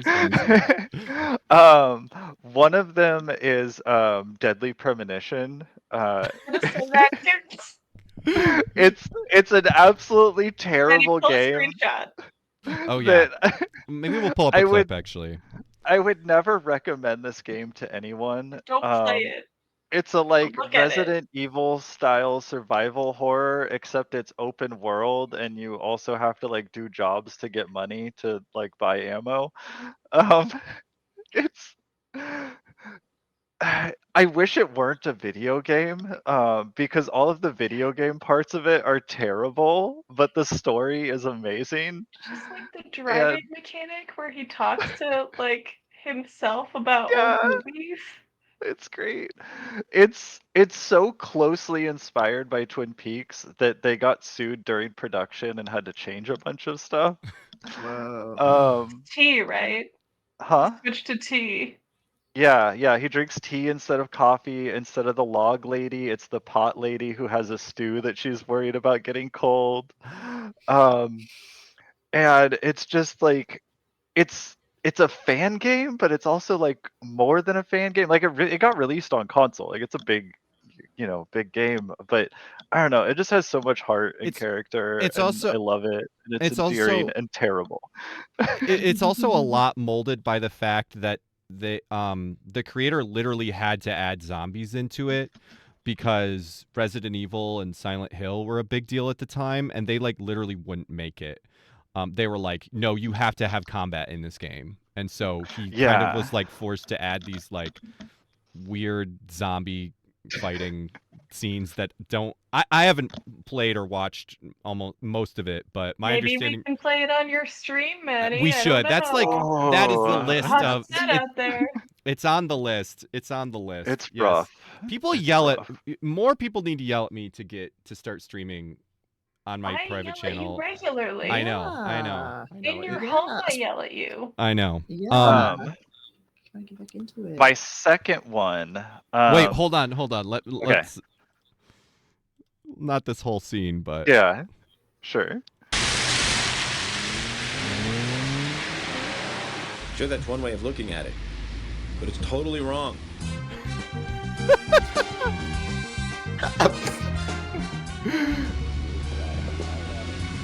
Listen, they both need each other.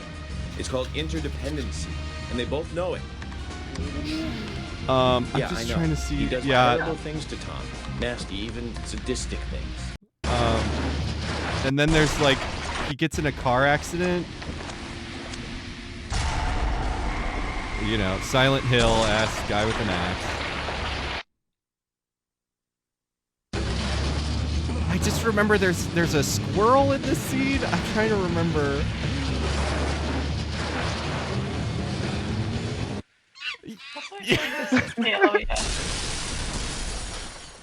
The scale of everything in this game is fucked up. Like the hotel feels so big and weird.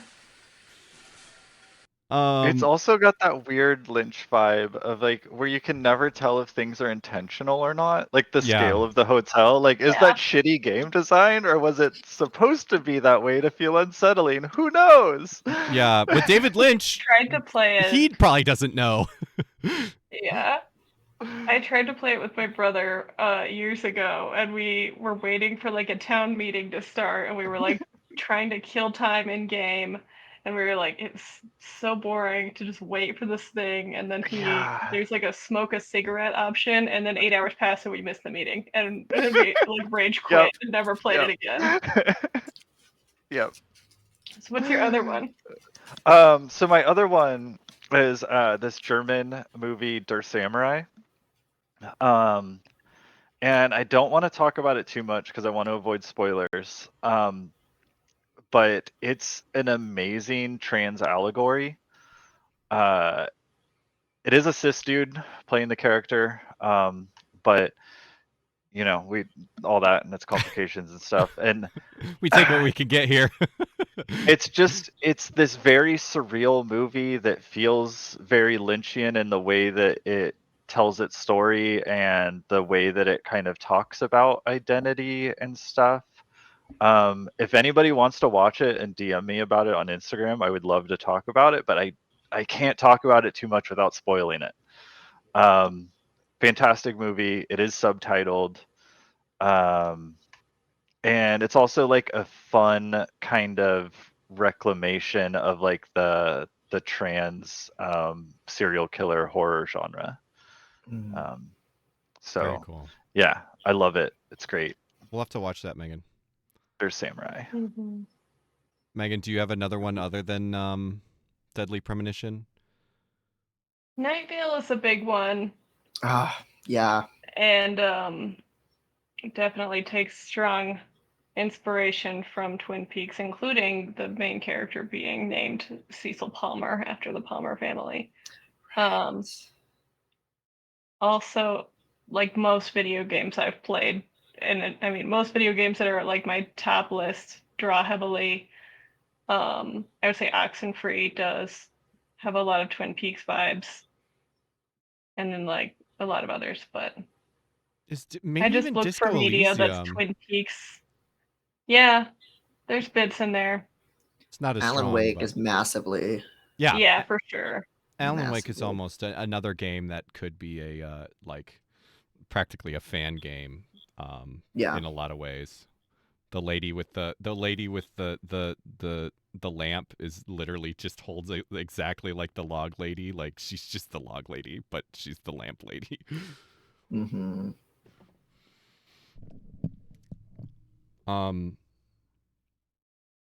All right. Well, I think that might be that's probably time. Let's first I'll re-shout out Annika. You are is Trans.Peaks, Trans.Peaks on Instagram. Yes. Really good trans Twin Peaks memes. Just Yes. Go follow her. And Megan, you have a podcast. If you wanna plug that. Yeah. I also want to mention, Annika, I followed you on Instagram before Maddie started the show, and then when you were like in the audience, I was like, oh my god. That's fun. Yeah. My brother and I do this podcast called Riverdale High AV Club. We've been on a hiatus for a while now because life is hard. But we are going to be restarting with a slightly different vibe soon. That is more focused on just whatever the fuck we want it to be with Archie vibes. Did we mention Riverdale as being inspired by Twin Peaks? Oh yeah, it definitely is just trying very hard to compete, and also terrible in a fun way. We did the first season of Riverdale. We mostly just talk about how stupid Archie comics are in a loving way. And in the future, we'll be talking about more stuff. 111 episodes, so deep back category to go through. Very good. And then I'll also show the Trans.Peaks Instagram because I thought I was showing it, but I didn't press the series you did with the Audrey Horn, like talking to Denise, my favorite. The like AFAB. Yeah, she would be like that a bit, I feel like. Yeah. The she energy. Mm-hmm. All right, I'm looking through. I did think that scene was cute, though. That what was cute? Her scene with Denise, where she's like, "Wow, yeah. Oh yeah." Yeah, and it's just another example too of like people like just accepting her as a woman. It's great. Yeah, that moment's really sweet. Yeah, we could raid Germa. Yeah, Germa's playing Elden Ring, so thematically appropriate. Yeah, I think we got to. When are we gonna have another chance to raid Germa? Because he doesn't really stream that much anymore. He's retired. Do you need me to put it in, or do you? It worked this time amazingly. Oh, okay. All right. Well, thank you so much, everybody, for hanging out. Follow Riverdale AV Club on your podcatcher. Follow Trans.Peaks on Instagram, and give us a like on YouTube. Comment down below in our guest book on YouTube. Those mean a lot. Follow there, like us there. We'll check you out next time. And now we have to wait for the raid timer because I always forget. I don't see the raid timer at all. I didn't start it. That's why. Oh, okay. Okay. I didn't. Okay, there we go. I should have been doing that. Okay. That's fine. All right. Well, thank you, everybody, and we'll catch you on the flip. Yes. Bye.